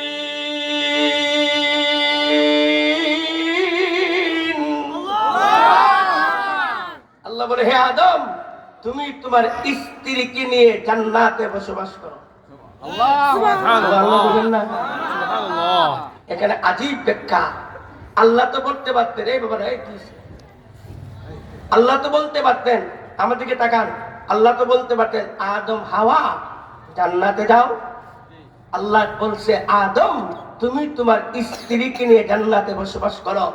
এই আয়াতে ব্যাখ্যায় মুফাসসিরগণ ব্যাখ্যা করেছেন সংসারের দায়িত্বে পুরুষ থাকবে, নারীকে সংসারের দায়িত্ব দেওয়া যাবে না। সংসারের দায়িত্ব হবে স্বামীর হাতে, স্ত্রীর হাতে সংসারের দায়িত্ব দেওয়া যাবে না। ঠিক তো কইছেন, বাসায় গিয়ে তো পুটলাটা বিবির হাতে দিয়ে দেন। সর্বঙ্গ বেটা ওষুধ দিব কোথা। আজকে বাংলাদেশের একটা বড় সমস্যা হলো সর্ব জায়গায় নারীর নেতৃত্ব। যে সরকার ক্ষমতা আসে তারা ওয়াজ করে আমরা বৈষম্য দূর করতে চাই, আমরা নারী পুরুষের বৈষম্য দূর করতে চাই, নারী পুরুষকে আমরা সমান করতে চাই। ও দলের নেতারা, তোমরা কেন তোমাদের 14 গোষ্ঠী মিল্লা কিয়ামত পর্যন্ত নারীকে পুরুষের সমান দূরের কথা পুরুষের অর্ধেক বানাইতে পারবে না? আগে ইতিহাস জানো মিয়া, বাবা আদমকে আল্লাহ বানাইছে মাটি দিয়া, মা হাওয়ারে বানাইছে পাঁজরের হাড্ডি দিয়া। মাটি আর হাড্ডি সমান? আরো জোরে। হাড্ডি শরীরে থাকে 3টা জিনিসের ভিতরে, কথা বলা। 1 নম্বর চামড়া, 2 নম্বর রক্ত, 3 নম্বর গোশত। 3টা পর্দার ভিতরে যে হাড্ডি, এই হাড্ডি দিয়ে আল্লাহ নারীকে বানাইছে। এই জন্য নারীদের একটা পোশাকের নাম 3 পিস। ওই কথা বলা, কথা বলা, 3 পিস। আর আঙ্গুরে বানাইছে মাটি দিয়ে, আঙ্গুর 1 পিস। লুঙ্গি হলে যথেষ্ট, কথা বলা। এই জন্য আল্লাহ নারীকে হাড্ডি দিয়ে বানায়া সমস্ত নারীকে আল্লাহ শিক্ষা দিচ্ছেন, হে নারী, মাথা হতে পা পর্যন্ত যেদিকে তাকাইবা সব জায়গায় হাড্ডি আছে। কথা বলা। এই যে আমার আঙ্গুলে হাড্ডি আসেনি, কোন জায়গায় হাড্ডি নাই? আর হাড্ডি কেমন? হাড্ডি গোটা শরীর থেকে দাঁড় করে রাখছে। একটা পরিবার সুস্থ থাকার জন্য, একটা পরিবার সঠিক থাকার জন্য, একটা সমাজ ভদ্র সভ্য থাকার জন্য নারীর ভূমিকা 1 নাম্বার। যেমন সন্তানের জন্য মায়ের ভূমিকা 1 নাম্বার। মা ছাড়া সন্তান হৃষ্টপুষ্ট হয় না, মায়ের আদর ছাড়া সন্তান হৃষ্টপুষ্ট সভ্য হয় না। ঘরকে উজ্জ্বল করার জন্য নারীর ভূমিকা লাগবে 1 নাম্বার। আল্লাহ 3টা পর্দার ভিতরে হাড্ডি দিয়ে বানায়া নারীকে সবক দিচ্ছেন, হে নারী, তুমি যেখানে থাকো পর্দার ভিতরে থাকো। কথা বলে না? ঘরে থাকো, পর্দার ভিতরে থাকো। প্রয়োজনে মার্কেটে যাও, পর্দার ভিতরে যাও। যেদিন থেকে নারী পুরুষ সমান অধিকার বলে মহিলাদেরকে রাস্তাঘাটে নেমে দিয়েছে, মহিলাদেরকে সব জায়গায় উলঙ্গ অর্ধ উলঙ্গ করে ছেড়ে দিয়েছে, সেদিন থেকে এই দেশের নারীদের উপরে ধর্ষণ আর ইফতিজিং এর গজব শুরু হয়েছে। নারী পুরুষ বলে সমান অধিকার, একে গল্প বলুন, বলেন বলেন, কথা কথা বলুন, বলেন বলেন। যারা বলে নারী পুরুষ সমান অধিকার, এদের দশা কেমন জানেননি?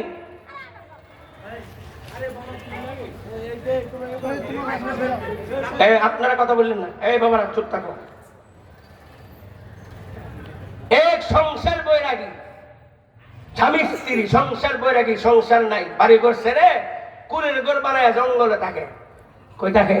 জঙ্গলে। জঙ্গলে থাকে, ঘর বানায়া জঙ্গলে থাকে। অবিরাম বৃষ্টি শুরু হয়েছে, বৃষ্টি বন্ধ হয় না। পুরুষ যে বৈরাগী, বৈরাগী আমার প্রস্রাবে চাপ দিছে, দরজা খোলা যাবে না, দরজা খুললে বাতাস বৃষ্টি ঢুকবে। তো বৈরাগী সমস্যার সমাধান আছে। কি সমাধান? জানালার পাশে আমি দাঁড়াবো, তুমি আমার কারে পা দিয়া বাহিরে প্রস্রাব করে দেবে। তো বৈরাগী দাঁড়াইছে, আর বৈরাগী তার কাঁধে পা রেখে জানালা দিয়ে বাহিরে প্রস্রাব করে দিছে, সমস্যা শেষ। কিন্তু ঘটনা চক্রে বৃষ্টি আর বন্ধ হয় না, অবিরাম বৃষ্টি চলতেছে। কিছু সময় যাওয়ার পরে বৈরাগী আমারও প্রস্রাব করতে হবে, দরজা তো খোলা যাবে না। এবার বৈরাগী বেড়া, বৈরাগী সমস্যা নাই, সমাধান আছে, সমান অধিকার। আমার প্রস্রাবের বেলায় যেমন ভাবে তোমার কাঁধে পা রেখে আমি প্রস্রাব করেছি, এবার তোমার প্রস্রাবের বেলায় আমার কাঁধে পা রেখে বাহিরে প্রস্রাব করে দিবা। সুন্দর কথা। বৈরাগী জানালার পাশে খাবিছে, আর বৈরাগী তার গাড়ের মধ্যে পা দিয়া বাহিরে প্রস্রাব করার চেষ্টা করতেছে, প্রস্রাব তো একটু বাহিরে জানা, তার মাথার মধ্যে গরম পানি পড়তেছে। কথা কনা বরে বরে গে ওই বরাকনি তোরে কইছে বাইরে মুততে, তুই আমার মাথায় গরম পানি ঢালস। যারা নারী পুরুষকে সমান অধিকার বলে তাদের মাথার মধ্যে গরম পানি ঢালার উপায় না। ঠিক তো কইছিস, আবার বুটটা তো হেনে দিবেন। সব লেডিস, সব কুল্লুহুম ladies, member ladies, chairman ladies, MP ladies, মন্ত্রী ladies, Upazila chairman ladies, vice chairman ladies, প্রধানমন্ত্রী লেডিস, আবার বিরোধী নেত্রী ladies, speaker ladies, police ladies, RAB ladies, সেনাবাহিনী লেডিস, সব লেডিস। এই দেশে নারী নেতৃত্বের কারণে এই দেশের উপরে আল্লাহর গজব চলতেছে। যতদিন পর্যন্ত সর্ব জায়গা থেকে পুরুষের নেতৃত্ব না আসবে এই দেশের মানুষের ভাগ্যে পরিবর্তন আসবে না। আল্লাহু আকবার। নারী থাকবে দোকান পাটে না ঘরে, ঘরে কথা কথা ঘরে। সেই মহিলা ঘর ছেড়ে দেয় তার 13টা বাজে, সেই মহিলা স্বামীর সাথে দিনে 36 বার ঝগড়া করে। ওই কথা কোন লাগে? আপনারা ফেরেশতা কেউ দাঁড়ায় বলতে পারবেন যে হুজুর আমার বিবি ঝগড়া হয় নাই, খালি আমি 500 টাকা দিব? কেউ বলতে পারবেন আপনার বিবি কইছে আপনার প্রতি আমি সন্তুষ্ট? মহিলারা আকাশের মতো রং পাল্টায়, ঠিক না বেঠে? যেই মহিলা সংসার চালাইতে পারে না, যেই মহিলা নিজের মা বাপ বেড়াতে আসলে নিজের মা, নিজের বাবা, নিজের দুলাভাই, নিজের বোন, নিজের খালা, নিজের শাশুড়ি 14 গোষ্ঠী ঢাকা শহর বেড়াইতে আইছে, 1 মাস থাকতেছে, মহিলার খুশি, আব্বু কি খাবেন, আম্মু কি খাবেন, দুলাভাই কি খাবেন, উমুক কি খাবেন। হঠাৎ করে স্বামীর মা বাপ আসছে, 2 দিন যাওয়ার পরে হপ কথা বলা। মহিলারা দেখবেন নিজেরটা বুঝে শুরু না, স্বামীরটা বুঝে না, একা না। সেই মহিলা ঘরের মধ্যে স্বামীর ঘরে স্বামীর মা বাপকে বরদাস্ত করতে পারে না, ওই নারীকে ক্ষমতায় বসাইলে তো এরকম আইনাগরি হবে, রাজপথে লাশই পড়বে। ঠিক তো কইছেন, আমার ভোটটা তো ওখানে দিবেন। আমরা বাঙালিরা সব জায়গায় ঠিক, এখানেও ঠিক, আমার নারীর সামনে কেউ ঠিক ঠিক কইতে কোনো টাকা লাগে না। যাই হোক, আল্লাহ বলে আদম মনে আছে তো, তুমি তোমার স্ত্রীকে নিয়ে জান্নাতে বসবাস করো। সুবহানাল্লাহ সুবহানাল্লাহ। এই জন্য মাঝখানে বলে যান, যদি সংসার সঠিক রাখতে চান টাকার বস্তারে বেতন পাইয়া বিবির হাতে দিয়েন না। শুনতা সেগুলাম পরে গেলে ধরবো। বিবির হাতে দিয়েন না। যেই বেড়া বিবির হাতের টাকা দিয়ে সংসার চালায় এর মতো মগা আল্লাহর জমিনে নাই। ঠিক। এই জন্য আমরা বললাম আমাদের বাসায় কে আসবে না আসবে বিবির যেখানে টাইম নাই। আমার সংসার আমি চালাবো, তোমার টাকা লাগবে টাকা নাও, তোমার মা রেখা হবে টাকা নাও, কিন্তু টাকার ব্যাগটা তোমার হাতে দিব কেন? কারণ আমরা পারবো, আপনারা পারবেন না। গড়ে গেলে গলত ধরবো, কারণ আপনারা তো 14 গোষ্ঠী নিয়ে বিয়ে করছেন, আমরা শ্বশুর বাড়িতে একটা সিরা তেনা নিয়েও বিয়ে করি নাই। আপনারা পারবেন না, আপনারা 14 গোষ্ঠী নিয়ে বিয়ে করছেন, খাট পালং সুখে যা 14 গোষ্ঠী। যাই হোক, অনেক দূরে চলে গেলাম। 2 নম্বর কথা আল্লাহ বলে ওয়াকুলা মিনহা রাগাদান হাইসু শিতুমা। আদম হাওয়া তোমাদের মনে যা চাই সব খাও। 3 নম্বর আল্লাহ একটা কথা বললেন, জান্নাতে একটা সুনির্দিষ্ট গাছের দিকে ইঙ্গিত করে আল্লাহ বলে ওয়ালা তাকরাবা হাদিহি শাজারাতা ফাতাকুনা মিনাজ জালিমিন।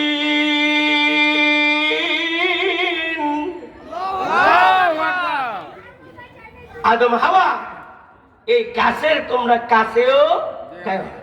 লম্বা ইতিহাস, আমার মূল কথা বলতে হবে। আপনার আমার চির দুশ্মন নাম কি? ইবলিস। ইবলিসের চক্রান্তে পড়ে আব্বা আম্মা ভুল করে নিষিদ্ধ গাছের ফল খাইছে। ফল খাওয়ার সাথে সাথে 2টা সমস্যা শুরু হয়ে গেছে। 1 নম্বর সমস্যা হলো আব্বা আম্মার শরীরে জান্নাতে যে পোশাক ছিল এই পোশাক পরে গেছে, পোশাক খুলে গেছে। আব্বা আম্মা দুনিয়াতে আইসা আব্বা জান নাভি থেকে হাঁটু পর্যন্ত 3 গাছের পাতা দিয়া ডাকছেন, আম্মা জান 3 গাছের পাতা দিয়া চেহারা ছাড়া গোটা শরীর রাখছেন। এই জন্য পুরুষের সতর নাভি হতে হাঁটু পর্যন্ত, আর মহিলাদের সতর চেহারা ছাড়া গোটা শরীর। এটা নামাজের মধ্যে। আর নামাজের বাহিরে চেহারাও সতর, চেহারাও সামনে বেগানা পুরুষ সামনে খোলা রাখা যাবে না। যখন আব্বা আম্মা নিষিদ্ধ গাছের ফল ভক্ষণ করলেন, সমস্যা হয়ে গেল দুইটা। এক নম্বর সমস্যা হলো আব্বা আম্মার শরীর থেকে জান্নাতের পোশাক খুলে গেছে।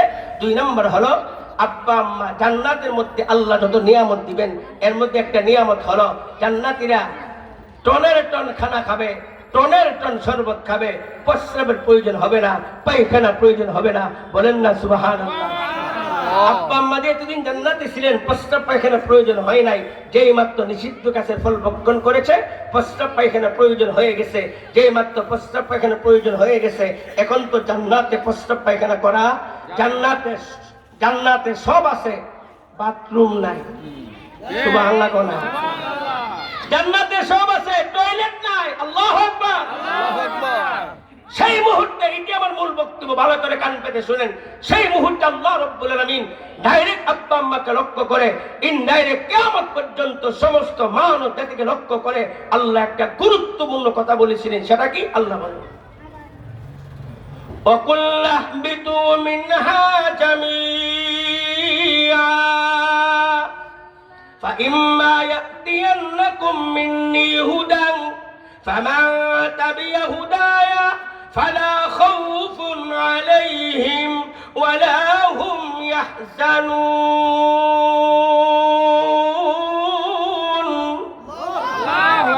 আদম হাওয়া, তোমরা সকলে জান্নাত থেকে দুনিয়াতে অবতরণ করো।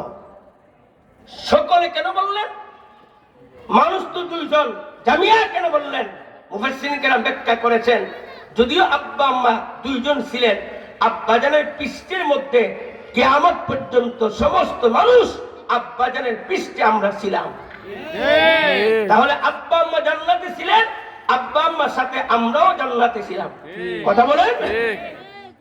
এই জন্য আল্লাহ বলে, তোমরা সকলে জমিনে অবতরণ করো। জমিনে যাওয়ার পরে আবার জান্নাতে কিভাবে আসবা?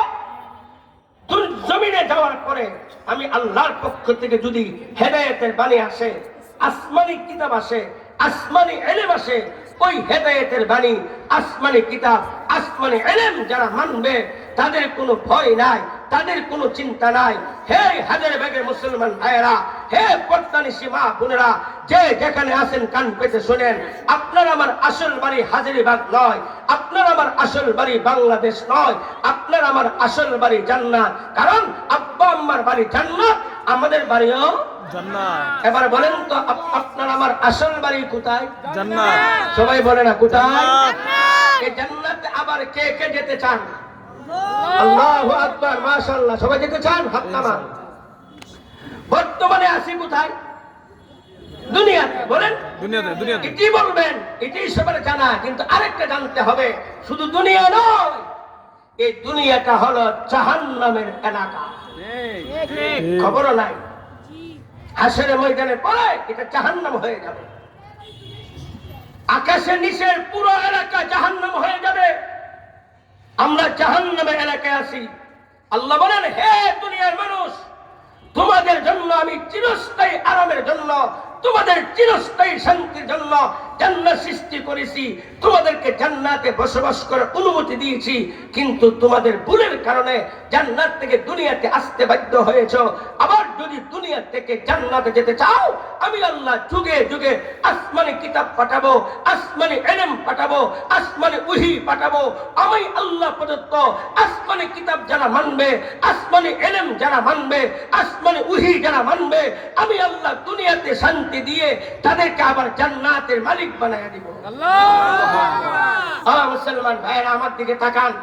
জান্নাত সপ্তম আকাশের উপরে, জান্নাত সপ্তম আকাশের উপরে, জাহান্নাম সপ্তম জমিনের বর্তমানে নিচে। তাহলে জান্নাত উপরে, জাহান্নাম নিচে। কেমন যেন একটা কুয়ার মতো, কূপের মতো না?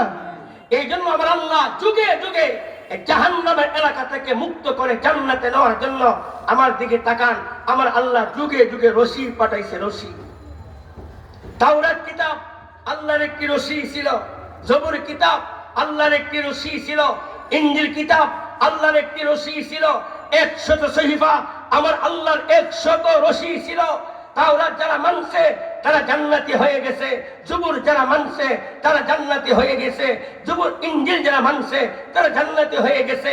কিয়ামত পর্যন্ত সর্বকালের সমস্ত মানুষকে জাহান্নামের কঠিন এলাকা থেকে মুক্ত করে দুনিয়াতে শান্তি নিরাপত্তা দিয়ে জান্নাতে নেওয়ার জন্য আমার আল্লাহ চূড়ান্ত রশি পাঠাইছে, চূড়ান্ত কিতাব পাঠাইছে, চূড়ান্ত আসমানি ইলম পাঠাইছে। এর নাম মহাগ্রন্থ আল কুরআন। এবার আমি পিছনে যাই, আমাদের আসল বাড়ি কোথায়? সবাই কোন জান্নাত। হাজারিবাগ, হাজারিবাগ বাংলাদেশ, চট্টগ্রাম, বরিশাল, নোয়াখালী। আসল বাড়ি কোথায়? আসি কোথায়? জাহান্নামে। জাহান্নামের এলাকায়। ও মুসলমান, আজকে মুসলমান সমাজে সমস্ত কিছু নিয়ে আলোচনা হয়, কিন্তু জাহান্নাম নিয়ে ঘরে বাইরে সমাজে কোনো আলোচনা নাই। ঠিক। চাকরি চলে গেলে মনে কষ্ট লাগে, সন্তান একবেলা খাবার না খাইলে কষ্ট লাগে, সন্তান যদি রেজাল্ট খারাপ করে মনে কষ্ট লাগে, কিন্তু নিজেও নামাজ পড়ে না, বিবিও নামাজ পড়ে না, সন্তানও নামাজ পড়ে না, কোনো চিন্তা নাই। জীবনভর নামাজ ছাড়তেছে, কোনো চিন্তা নাই। জীবনভর ঘুষ খাচ্ছে, কোনো চিন্তা নাই। জীবনভর সুদ খাচ্ছে, কোনো চিন্তা নাই। 24টা ঘন্টা ঘরের মধ্যে টিভি চলতেছে, কোনো চিন্তা নাই। বিবি বেপর্দা চলে, স্বামীর কোনো চিন্তা নাই। মেয়ে বেপর্দা চলে, স্বামীর কোনো চিন্তা নাই। ও মুসলমান, চিন্তা করতে হবে না, আমরা জাহান্নামের এলাকায় আছি, জাহান্নামের এলাকায় আছি। এই জাহান্নামের এলাকা থেকে যদি কুরআন মেনে জান্নাতে যেতে না পারি, আপনার আমার অটোমেটিক ঠিকানা হয়ে যাবে জাহান্নাম। ও মুসলমান, আমরা কি আমার সন্তানকে বলি, এরে বাবা, হেরে মা, ফজর আজান হয়েছে, হেরে বিবি, তুমি নামাজ না পড়লে তুমি জাহান্নামে যাবে, আমাকেও জাহান্নামে নিবে। হেরে সন্তান, তুমি নামাজ না পড়লে তুমিও জাহান্নামে যাবে, আমাকে জাহান্নামে নিবে। আমাদের সমাজে জাহান্নাম নিয়ে কোনো আলোচনা নাই, জাহান্নাম নিয়ে কোনো চিন্তা নাই, জাহান্নাম নিয়ে কোনো টেনশন নাই। ডেঙ্গু জ্বর নিয়ে আতঙ্ক, করোনা নিয়ে আতঙ্ক, চিকুনগুনিয়া জ্বর নিয়ে আতঙ্ক, জাহান্নাম নিয়ে কোনো আতঙ্ক নাই। ঠিক। অথচ জাহান্নাম কি জিনিস আমরা হাতে সময় নাই, কোথায় দিচ্ছি। ও মুসলমান, সমস্ত নবীরা জান্নাতের বিবরণ দিয়েছে উম্মতকে ওহীর মাধ্যমে, শুনে শুনে, দেখে দেখে না। সমস্ত নবীরা জাহান্নাম থেকে উম্মতকে ভীতি প্রদর্শন করেছেন ওহীর মাধ্যমে, জাহান্নাম বিবরণ শুনে, চোখে দেখে নয়। গত মাস গেছে রজব মাস, আমার আপনার নবী, বিশ্ব নবী, দু জাহানে বাদশা মুহাম্মদ রাসূলুল্লাহ সাল্লাল্লাহু আলাইহি সাল্লাম আপনাকে আমাকে জান্নাতে সুসংবাদ দিয়েছেন। শুধু কুরআন পড়ে নয়, মেরাজে রজনীতে নবী সচক্ষে জান্নাত দেখছেন, সচক্ষে জাহান্নামের আগুন দেখছেন। নবী জাহান্নাম দেখে আসছেন। এই জাহান্নাম কি, জাহান্নাম যে আছে, বিশ্বাস আছে? আছে। আল্লাহু আকবার বলে হাত উঁচা করেন। আমরা কি জাহান্নাম বিশ্বাস করি? আমরা কি জাহান্নামে যেতে চাই না বাঁচতে চাই? আল্লাহু আকবার বলেন। ডাকতে আল্লাহ, আল্লাহ, আমরা জাহান্নাম থেকে বাঁচতে চাই। আপনারা একটু জাহান্নামের কাজ দিয়ে বলবো, বলবো। বলেন বলেন বলেন। জাহান্নাম হলো আগুন। কি আগুন? কোন আগুন? তিরমিজি শরীফের হাদিস, রাসূল বলে দুনিয়ার আগুন হলো জাহান্নামের আগুনের 70 ভাগের 1 ভাগ।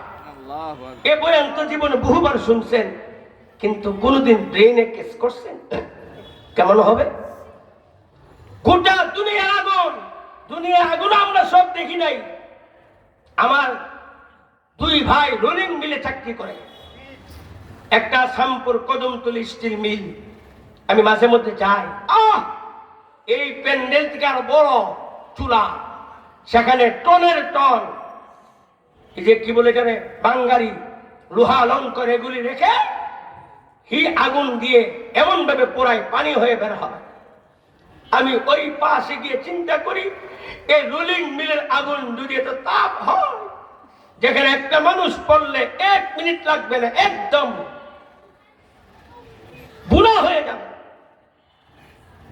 অগ্নিগিরি বাহিরে দেশে আছে, অগ্নিগিরি আগুনের লাভা, সমস্ত দুনিয়ার আগুনকে একত্রিত করলে যে পরিমাণ তাপমাত্রা হবে, ওই তাপমাত্রাকে যদি আরো 69 গুণ বৃদ্ধি করা হয়, জাহান্নাম হবে সেই পরিমাণ তাপ।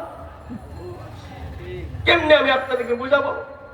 আরে যুবক, নামাজ পড়ো না, তোমার বুকে কত বড় সাহস! তুমি কার বিরুদ্ধে গেলা? ফজর পড়ো নাই, তোমার কবরে জাহান্নামের আগুনে বিছানা বিছাইয়া দিয়েছে। জোহর পড়ো নাই, জাহান্নামের আগুনে বিছানা বিছাইয়া দিয়েছ। মাগরিব পড়ো নাই, জাহান্নামের আগুনে বিছানা বিছাইয়া দিয়েছ। কবর ইন্তজার করতেছে। এক ওয়াক্ত ফজর পড়ো নাই মামলা, জোহর পড়ো নাই মামলা, আসর পড়ো নাই মামলা, মাগরিব পড়ো নাই মামলা, এশার পড়ো নাই মামলা। মামলা হচ্ছে তোমার খবর নাই। মরার পরে দেখবা নামাজ না পড়ার কি সার। এক হাদিসে রাসূল বলেন, সুম্মা উকিদা আলাইহা আলফা সানা, জাহান্নামের আগুন, বললাম তো দুনিয়ার আগুন থেকে 69 গুণ বৃদ্ধি। জাহান্নামের আগুনকে তেজ করা হয়েছে, তেজ জ্বালানো হয়েছে। মা বোনরা যেমন তেলকে কি করে, তেলকে ফুটায়, পানিকে ফুটায়, জাহান্নামের আগুনকে ফুটানো হয়েছে, উত্তপ্ত করা হয়েছে। 1000 বৎসর জাহান্নামের আগুনকে প্রজ্বলিত করা হয়েছে। 1000 বৎসর জাহান্নামের আগুনকে প্রজ্বলিত করার পরে হাদিসে রাসূল বলেন, সুম্মা ইহমাররা, জাহান্নামের আগুন হয়েছে লাল। দুনিয়ার আগুন আমরা বলি লাল, দুনিয়ার আগুন লাল না। দুনিয়ার আগুন হলো লাকড়ির আগুন হলুদ, গ্যাসের আগুন সবুজ। জাহান্নামের আগুনকে 1000 বৎসর প্রজ্বলিত করার পরে জাহান্নামের আগুন হয়েছে লাল। আল্লাহ বলে চলবে না, আরো তেজ করো। সুম্মা উকিদা আলাইহা আলফা সানা, আবার জাহান্নামের আগুনকে 1000 বৎসর প্রজ্বলিত করা হয়েছে। 1000 বৎসর প্রজ্বলিত করার পরে জাহান্নামের আগুন হয়েছে, রাসূল বলে সুম্মা আবয়াদ্দাত, জাহান্নামের আগুন হয়েছে সাদা। আল্লাহ বলে চলবে না, আরো জ্বালাও। সুম্মা উকিদা আলাইহা আলফা সানা সুম্মা ইসওয়াদ্দাত, জাহান্নামের আগুনকে আরো আরেকবার 1000 বৎসর প্রজ্বলিত করা হয়েছে। 1000 বৎসর প্রজ্বলিত করার পরে জাহান্নামের আগুন হয়েছে ইসওয়াদ্দাত, কালো কালো কালো। 3000 বৎসর জাহান্নামের আগুনকে জ্বালানো হয়েছে। জাহান্নামে কারা যাবে? ওয়াকুদুহান নাস ওয়াল হিজারা, জাহান্নামে কারা যাবে? আল্লাহ বলে দিয়েছেন জাহান্নামে যাবে 2 সম্প্রদায়। 1 নম্বর মানুষ, 2 নম্বর হলো পাথর। ওইদিকে ব্যাখ্যা যাব না মেরে ভাইও, আমি পিছনে যাচ্ছি। আপনার আমার আসল বাড়ি কোথায়? কেউ আপনারা দুপুরে খানা খান নাই? আসল বাড়ি কোথায়? আসি কোথায়? জাহান্নামের এলাকা। এই জাহান্নামের এলাকা থেকে জান্নাতে যাইতে হলে কি মানতে হবে? এতক্ষণ কি বলতেন? রশি ধরতে হবে। কি ধরতে হবে? এই রশির নাম কি? কুরআন। আবার বাবা 8 রশির রশি না। বাংলাদেশে তো রশির অভাব নাই। বাবা গোলাপ শাহ মাজারে গিয়া রশি আনে, রশি মগার ঘরের মগা। অভাব নাই ঢাকা শহরে মাজার। হায়াতের মালিক কে? আল্লাহ। আওয়াজ নাই। হায়াতের মালিক কে? আল্লাহ। ইজ্জতের মালিক কে? আল্লাহ। ছেড়ে দেওয়ার মালিক কে? আল্লাহ। আল্লাহ তাআলা একক অসীম, সদা বিরাজমান, নাই যে তাহার কোন শরীক, সর্বশক্তিমান, সমকক্ষ প্রতিদ্বন্দ্বী, নাই যে কোন তার, আদি অন্ত সবই তিনি, আল্লাহু আকবার। কাউকে তিনি বানান গরিব, কাউকে বানান ধনী, কাউকে বানান পথের ফকির, কাউকে বানান রানী, সুস্থ সবল কাউকে বানান রোগী, শান্ত সুবাস কাউকে বানান রাগী। হায়াতের মালিক কে? আল্লাহ। ইজ্জতের মালিক? আল্লাহ। সুরে বলেন, ছেড়ে দেওয়ার মালিক? আল্লাহ। মেয়ে দেওয়ার মালিক? আল্লাহ। কোন বাবা মাইজবান্ধারি, বাবা আট্রসি, বাবা সুরেশ্বরী, বাবা চন্দ্রপুরী, বাবা ব্রাহ্মণবাড়িয়ার কেল্লাসা, বাবা নারায়ণগঞ্জের ল্যাংটাসা, বাবা চট্টগ্রামের লুটাসা, চট্টগ্রামের বদনা শাহ, বাবা দিনাজপুরের জিন্দা শাহ, বাবা গুলিস্তানের গোলাপ শাহ, বাবা লালবাগের মাককুসা শাহ, বাবা আজিমপুরের কৈলা শাহ, বাবা আজিমপুরের কাবুল শাহ। আমি সব খবর জানি, অভাব নাই। বাবু বাজারের বাহার শাহ, একদল বন্ধা এ মাজারে থাকে। কথা বলে না কেন? এই ধর্মের লেবাস পরে দাড়ি টুপি লাগায়া একদল বড় বড় অপরাধ করতেছে, তাদের সেন্সার দলেরা তাদেরকে সমর্থন করে। যারা সঠিক মানুষ এদের বিরুদ্ধে চক্রান্ত করে। কোন চক্রান্তে কিছু হবে না। সঠিক মানুষের ইজ্জত আল্লাহ দান করবেন, আর বাদশাহদের ইজ্জত জমিনে নাই। কথা বলেন না কেন? আল্লাহ ধরে কিনা? মুসলমান, এই জাহান্নামের আগুনতে বাঁচতে হলে, জান্নাতে যেতে হলে রশি ধরতে হবে। সকলে জবান খুলে বলুন, এই রশির নাম মহাগ্রন্থ আল কুরআন। এবার দুনিয়ার যে কোন রশি মাথা কয়টা? দুইটা।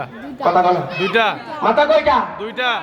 এক হাদিসে রাসূল বলেন, ইলামু আন্না হাদাল কুরআন তারফুহু বিয়াদিল্লাহ ওয়া তারফুহু বিআইদিকুম। রাসূল বলে, শোনো, জেনে রাখো, কোরআন এমন একটা রশি, এর একটি মাথা আল্লাহর হাতে, আরেকটি মাথা তোমাদের হাতে ছাড়ছে। রাসূল বলে, তামাসসাকু লান তাদিল্লু বাদাহু আবাদা। কোরআনকে মজবুত করে ধরো। যদি কোরআনকে মজবুত করে ধরতে পারো, তোমরা কখনো পথভ্রষ্ট হইবে না। আরেক রাওয়ায়াতে রাসূল বলেন, লান তাহলিকু বাদাহু আবাদা। কোরআনকে যদি মজবুত করে ধরতে পারো, তোমরা পথভ্রষ্ট হইবে না। ও মুসলমান, নবীর জামানা থেকে শুরু করে 800 বছর পর্যন্ত গোটা বিশ্বে 800 বছর পর্যন্ত মুসলমান ব্যক্তি জীবন থেকে শুরু করে রাষ্ট্র জীবন পর্যন্ত কোরআনকে মানছিল, কোরআনের সংবিধান মানছে। 64 লক্ষ বর্গ কিলোমিটার পর্যন্ত মুসলমানের রাজত্ব ছিল। কোন বেঈমান কাফের মুসলমানের দিকে, মুসলমানকে আঘাত করবে দূরের কথা, মুসলমানের দিকে বাঁকা নজরে তাকানো সাহস পায়নি।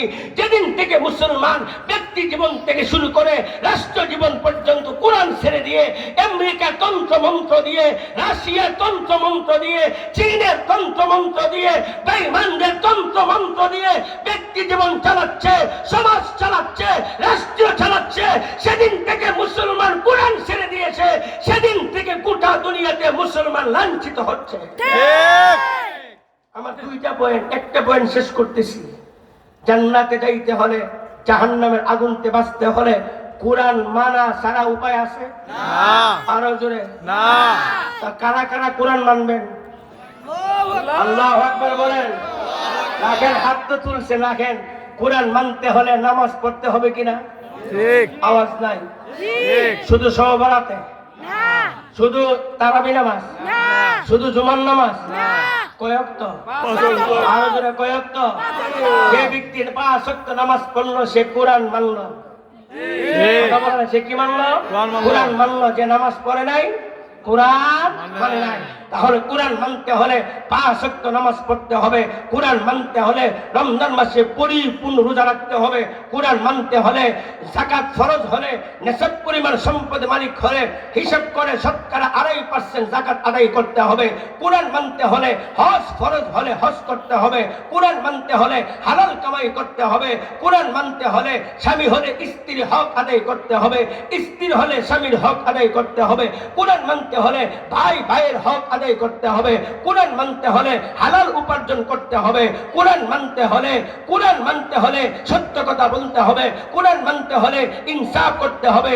কোরআন মানতে হলে মাপে কম দেওয়া যাবে না। কোরআন মানতে হলে সুদ খাওয়া যাবে না।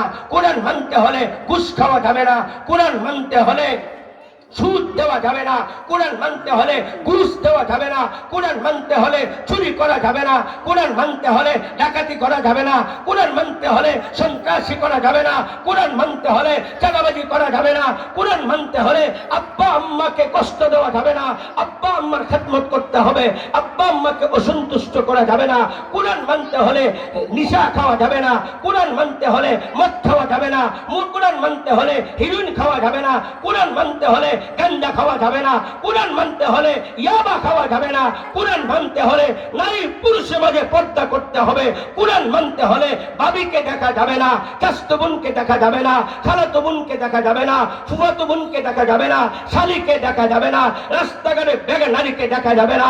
কোরআন মানতে হলে গান শোনা যাবে না, কোরআন মানতে হলে টিভি দেখা যাবে না, কোরআন মানতে হলে ক্ষমতায় গিয়ে ইনসাফ কায়েম করতে হবে, কোরআন মানতে হলে ক্ষমতায় গিয়ে মানুষের প্রতি জুলুম করা যাবে না, কোরআন মানতে হলে ক্ষমতায় গিয়ে মানুষকে অপরাধ ছাড়া গ্রেফতার করে নির্যাতন করা যাবে না, কোরআন মানতে হলে দেশের সম্পদ বাহিরে লুণ্ঠন করা যাবে না, কোরআন মানতে হলে ক্ষমতা টিকানোর জন্য রাজপথে মানুষকে হত্যা করা যাবে না। আল্লাহু আকবার। কি বুঝতে পারলেন? সব সমস্যার সমাধান মহাগ্রন্থ আল কোরআন, আরো জোরে বলে মহাগ্রন্থ আল কোরআন। কোরআনে কি নাই?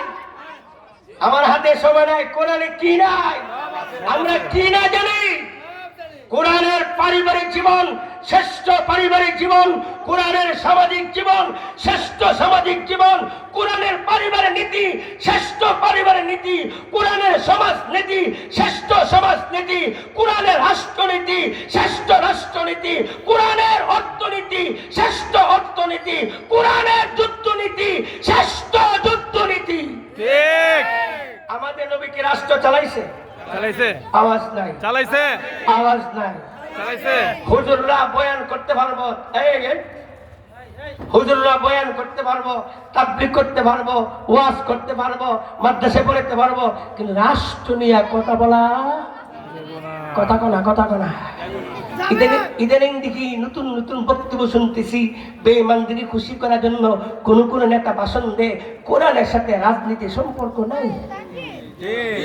কথা সত্য। তোমরা যে রাজনীতি করো, এ রাজনীতি কোরআনে নাই। কোরআনের রাজনীতি শ্রেষ্ঠ রাজনীতি। কথা বলেন না কেন?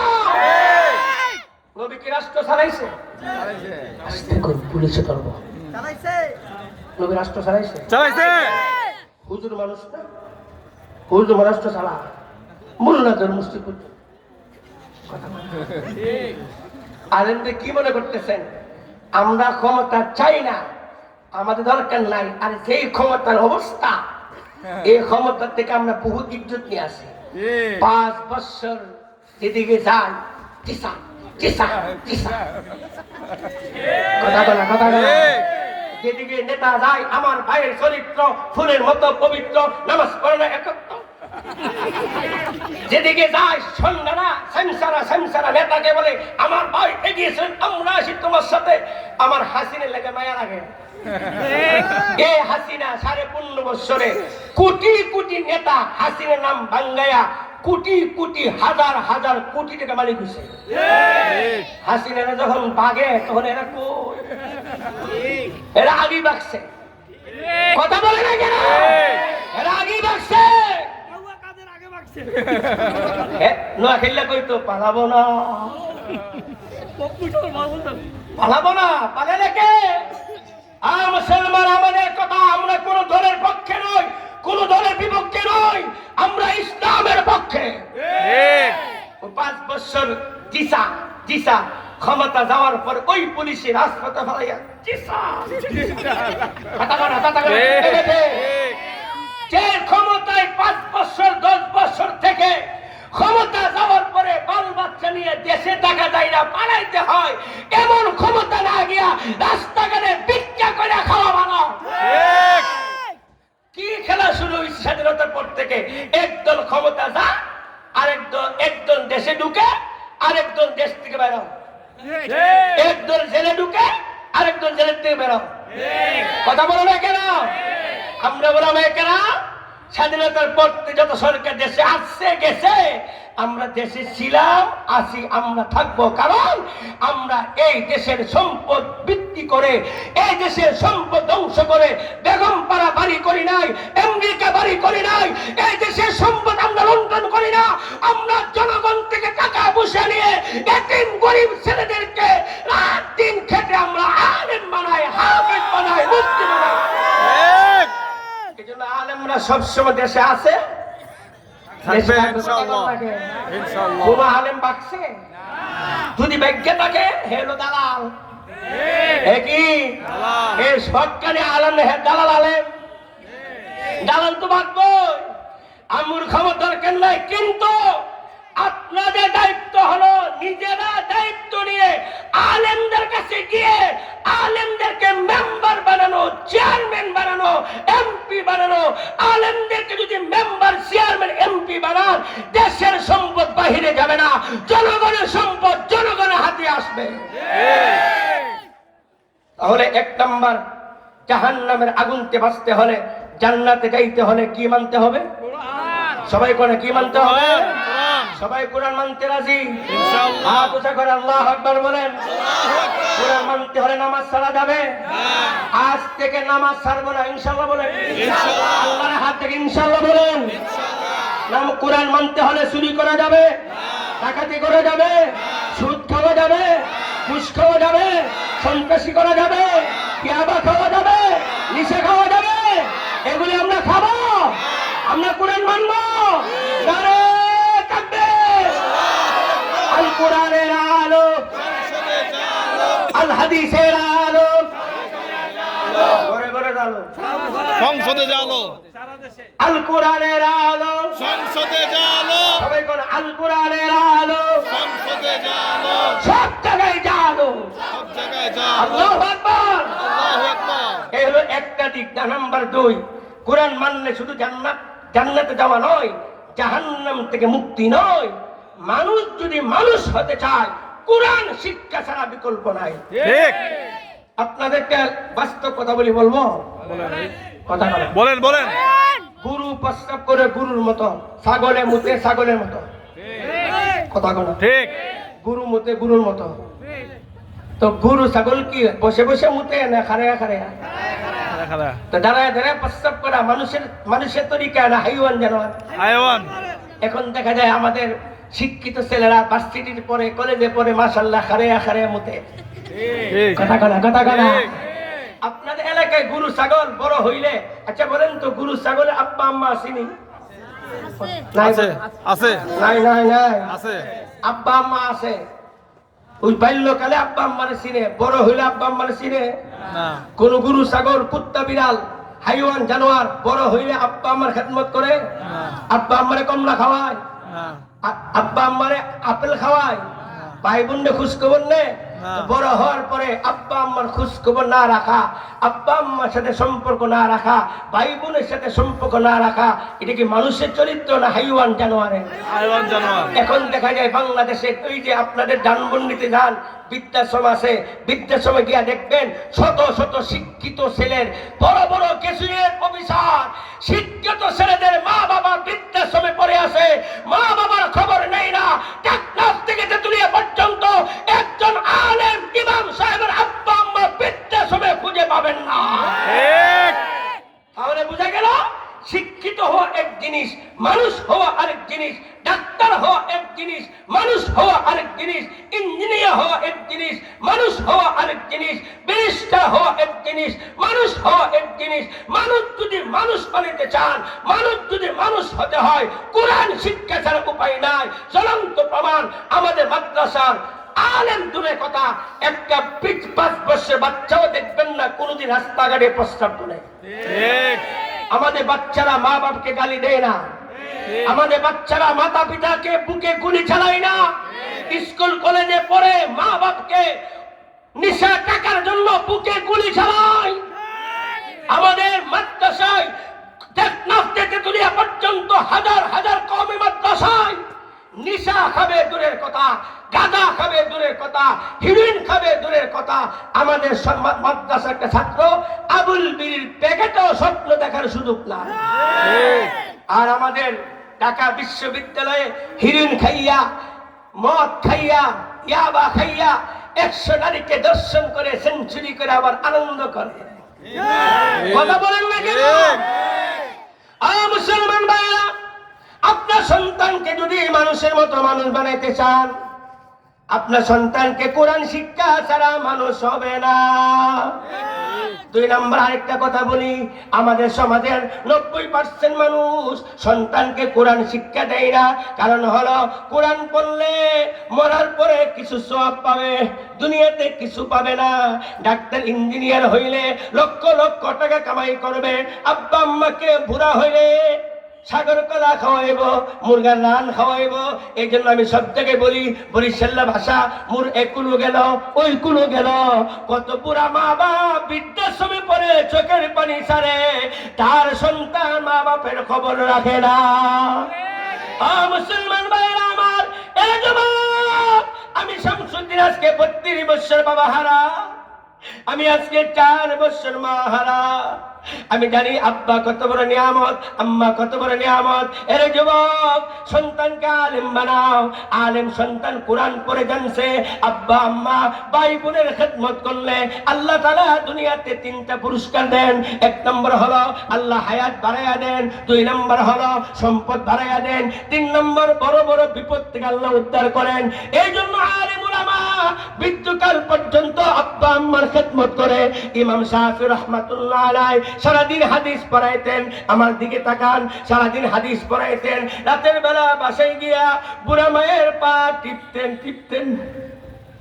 কত বুড়া মা, কত বুড়া বাবা ভাতের বেটাই ছটফট করে। আমাদের যুবকেরা প্রেমিকা নিয়ে ব্যস্ত থাকে। আমার মা 4 বছর আগে যখন আমার বাসায় ঢাকা আসছেন, আমি নিজের হাতে জাইতুনের তেল দিয়ে মাকে শরীর মালিশ করছি। জাইতুনের তেল দিয়ে মালিশ করলে পিঠ বেঁধে থাকে না। আমার মা আমাকে এতবার দোয়া দিয়েছে, এর যুবক আমি সংখ্যা বলবো না। আমার মায়ের দোয়ায় 2001 সন থেকে এই বছর পর্যন্ত আমার আল্লাহ অসংখ্যবার আমাকে বাইতুল্লাহ পৌঁছাইছে। ইমাম শাফি রাহমাতুল্লাহ আলাইহি সারাদিন হাদিস পড়াইতেন। রাতের বেলা বাসায় গিয়া বুড়া মায়ের পা টিপতে হঠাৎ করে মায়ের পাটা উল্টা করে আমার দিকে তাকান, মায়ের পায়ের পাতার মধ্যে চুমু খাইতেন। আমি বাসার থেকে আসার সময় দেশে গেলে মা যখন ছিলেন, মায়ের কপালে চুমা খায়া, মায়ের হাতে চুমা খায়া ডাকা আসছি, মা আজকে 4টা বছর বুঝি মা নাই, বাবা নাই। এর যুবক, মা বাবার মতো আপন কেউ নাই। কোনদিন মা বাবাকে কষ্ট দিও না, কোন কষ্ট দিও না। ধনী হতে চাও, মা বাবার খেদমত করো। হায়াত বাড়াইতে চাও, মা বাবার খেদমত করো। মা বাবার বিরুদ্ধে যাইও না। শুনো, বউ মারা গেলে বউ পাওয়া যায়, শ্বশুর মারা গেলে শ্বশুর পাওয়া যায়, আব্বা মারা গেলে আর আব্বা পাওয়া যায় না, মা মারা গেলে মা পাওয়া যায় না। ইমাম শাফি রাহমাতুল্লাহ আলাইহি মায়ের পায়ের পাতার মধ্যে চুমু খাইতেন। ইমাম শাফি রাহমাতুল্লাহ মা বলতেন, বাবা শাফি, যেই জবান দিয়ে মানুষকে কোরআন পড়াও, যেই জবান দিয়ে মানুষকে হাদিস পড়াও, এই জবানটা কিভাবে আমার পায়ে লাগাইয়া দিলা। ইমাম শাফি রাহমাতুল্লাহ বলতেন, মা, ওগো মা, আমি তো আপনার কদমে চুমা খাইনি, আমি আল্লাহর জান্নাতে চুমা খাইছি। ও মুরব্বীরা, কাদের পিছনে জীবনটা শেষ করছেন? আপনার ছেলে আপনার মরার পরে আপনার জীবনের শেষ গোসলটা করাইতে পারে না। আলেম বানান, আলেম ছেলে চোখের পানি ছেলে আপনাকে গোসল করাবে। আপনার ছেলে ইঞ্জিনিয়ার, আপনার কাফনে কাপড়টা পরাইতে পারে না। ছেলেকে আলেম বানান, নিজে কাফনে কাপড় চোখের পানি ছেলে কাফনে কাপড় পরাবে। 3 নম্বর, আপনার ছেলে জানাজা পড়াইতে পারে না। আমার মা আমাকে 3টা ওসিয়ত করছেন। আমরা 6 ভাই, আমার ছোট ভাই হাফেজ। মা বলছে, বাবা আমি মারা গেলে তুমি জানাজা পড়াইবা। 2 নম্বর, তোমরা 2 ভাই, আমার ছোট ভাই হাফেজ, তোমরা 2 ভাই আমাকে কবরে দাফন করবা। 3 নম্বর আজীব নসিহত করছেন, এই নসিহত আমি জীবনে শুনি নাই। মা বলতেন, বাবা আমারে কবরে দাফন করে সবাই চলে যাবে, তোমরা 2 ভাই যাইও না। মুনকার নাকির আসবে আমাকে প্রশ্ন করার জন্য, আমি কেমনে উত্তর দিব? তোমরা 2 ভাই কবরের পাশে দাঁড়ায়া আল্লাহর কালাম তেলাওয়াত করবা। মা ইন্তেকাল করছেন ফেব্রুয়ারি মাসের 4 তারিখ 2021 সন। আমি ঢাকা কেরানীগঞ্জে বয়ান করতেছিলাম। আমি সুদা চলে গেলাম, দেশে চলে গেলাম। চোখের পানি ছেড়ে মাকে জানাজা পড়াইছি। 2 ভাই মাকে কবরে দাফন করছি। মাকে কবরে নামায়া মায়ের চেহারা খুলে আমি তাকাই রইছি। আমি আর উঠতে পারতেছিলাম না। এই জীবনের শেষ দেখা, এই চেহারা আর জীবনে কোনোদিন দেখবো না। আমি কাঁদতেছিলাম কবরে। আমার চাচা মামারা আমাকে টেনে কবরতে উঠাইছে, মাকে দাফন করে 2 ভাই সহ আমার 2 ভাগনা হাফেজ, আমার ভাতিজারা আলেম হচ্ছে, তাদেরকে নিয়ে লম্বা সময় মায়ের কবরের পাশে দোয়া করছি। ও মুসলমান ভাইয়েরা, সন্তানকে যদি মানুষ বানাতে চান, 2 নম্বর চরিত্রবান বানাতে চান, 3 নম্বর বৃদ্ধকালে খেদমত পেতে চান, 4 নম্বর সন্তানের হাতে গোসল পেতে চান, 5 নম্বর সন্তানের হাতে কাফন পেতে চান, 6 নম্বর সন্তানের হাতে জানাজা পেতে চান, 7 নম্বর সন্তানের হাতে দাফন পেতে চান, 8 নম্বর মরার পরে সার্বক্ষণ দোয়া পেতে চান, ছেলেকে হাফেজ বানান, আলেম বানান। জানেন আজকে হাফেজকে পাগড়ি দেওয়া হবে কয়জন ভাই? হাফেজ কয়জন? 3 জন হাফেজকে পাগড়ি দেওয়া হবে। রাত অনেক হয়ে যাচ্ছে, হুজুর আসবেন। শুধু এটা বলে যায় কোরআন পড়লে শুধু আলেম হাফেজ হয় না, এই 3 জন হাফেজ বিশ্ববিখ্যাত ব্যারিস্টার হচ্ছে। আল্লাহু আকবার বলেন। আল্লাহু আকবার। কাল হাশরের ময়দানে আল্লাহর আদালতে দুনিয়ার কোনো ব্যারিস্টার করতে পারবে না, দুনিয়ার কোনো বিচারক বিচার করতে পারবে না, সমস্ত বিচারক থকে যাবে আপনার হাফেজ কোরআন। আল্লাহ বলবে তুমি একটা আয়াত পড়ো, আমি আল্লাহ জান্নাতে একটা তারা উপরে উঠো। হাফেজ দেখবে আব্বা আম্মা জাহান্নামী, আব্বার হাতে বে জাহান্নামের বেড়ি লাগানো, আম্মার হাতে বে জাহান্নামের বেড়ি লাগানো। হাফেজ যেদিন সমস্ত নবীরা নাফসি নাফসি বলে কাঁদবে, সেদিন একটা হাফেজ তার পরিবারে 10 জন যাদের বিরুদ্ধে কোটি কোটি বছর জাহান্নাম ফাইসালা হয়ে গেছে, তাদেরকে সুপারিশ করে আল্লাহ জাহান্নামের আগুন থেকে মুক্ত করে জান্নাতে নিয়ে যাবে।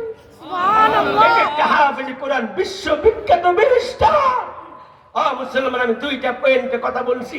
1 নম্বর, জান্নাতে যাইতে হলে, জাহান্নামের আগুন থেকে বাঁচতে হলে কোরআন ধরতে হবে, কোরআন মানতে হবে।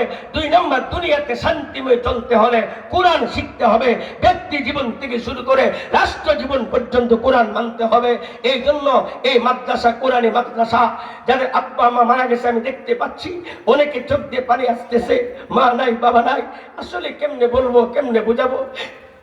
মাঝে মাঝে আমি চিন্তা করি, ও যুবক যাদের আব্বা আম্মা বেঁচে আছে, আমার মনে চায় একটা হাদিস যখন তাকাই, একটা হাদিস যখন পড়ি, ওই হাদিস পড়তে গিয়া আমার মনে চায় যাদের আব্বা আম্মা বেঁচে আছে তাদের কপালে চুমা খায়।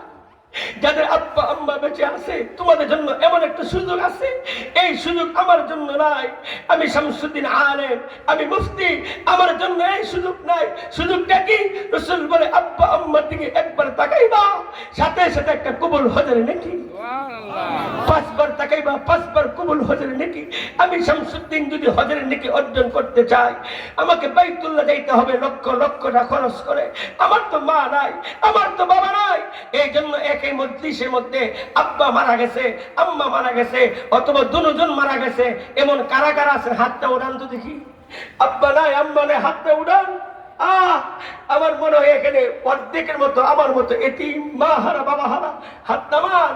এখন তো এমনও হতে পারে, কেউ রাগ করেন না, এমনও হতে পারে মা কবরে গেছে, আপনি মাকে অসন্তুষ্ট করছেন, মা আপনার প্রতি অসন্তুষ্ট হয়ে কবরে গেছে, বাবাও আপনার প্রতি অসন্তুষ্ট হয়ে কবরে গেছে। মুসলমান, নামাজ পড়েন নাই, জাহান্নামে শাস্তি হবে। রোজা রাখেন নাই, জাহান্নামে শাস্তি হবে। চুরি ডাকাতি করছে, জাহান্নামে শাস্তি হবে। হাদিসে রাসূল বলেন, আব্বা আম্মার সাথে যারা বেয়াদবি করবে তাদের শাস্তি দুনিয়াতে আল্লাহ নগদ দিয়ে পরকালে নেবে। এই জন্য এই বিশাল মাসপার মধ্যে এই যে মুহসিনিয়া হাফিজা মাদ্রাসা, যিনি প্রতিষ্ঠাতা হযরত মাওলানা হাফেজ উমর ফারুক সাহেব, আমার শ্রদ্ধাভাজন ব্যক্তিত্ব, লালবাগ জামিয়াতে আমরা এক জমানা পড়ছি, তিনি আমার সিনিয়র। এই মাদ্রাসার মাহফিলে বয়স 23 বছর। আমি অনেক বছর আগে আরেকবার এখানে আসছিলাম মাহফিলে, রাস্তায় মাহফিল হয়েছিল। এই একটা মাদ্রাসা চালাইতে কত কষ্ট আমি জানি। ওই পারে আমার 2টা মাদ্রাসা আছে, এই মাদ্রাসার মধ্যে এতিম আছে, মা হারা বাবা হারা সন্তান মাদ্রাসায় পড়ে। মুসলমান, এমন হতে পারে কারো আব্বা আম্মা কবরে জাহান্নামের আগুনে জ্বলতেছে, কারো আব্বা আম্মার কবরে জাহান্নামের আগুনে, আব্বা আম্মা জাহান্নামের আগুনকে চিৎকার করতেছে। হযরত আসতেছেন, আমি এখানে কয়েক মিনিট আপনাদের বিরক্ত করব। মেহেরবানি করে যাদের আব্বা আম্মা মারা গেছে, 313 জন বদরি সাহাবী, এই সংখ্যা বরকতি সংখ্যা। এই মাদ্রাসায় 313 জন বদরি সদস্য চলতেছে। নারে তাকবীর, আল্লাহু আকবার, নারে তাকবীর, আল্লাহু আকবার। প্রধান মেহমানের আগমন, প্রধান মেহমানের আগমন, আল্লামা সাইদ আল মিসবাহ সাহেবের আগমন, আল্লামা সাইদ আল মিসবাহ সাহেবের আগমন। নারে তাকবীর।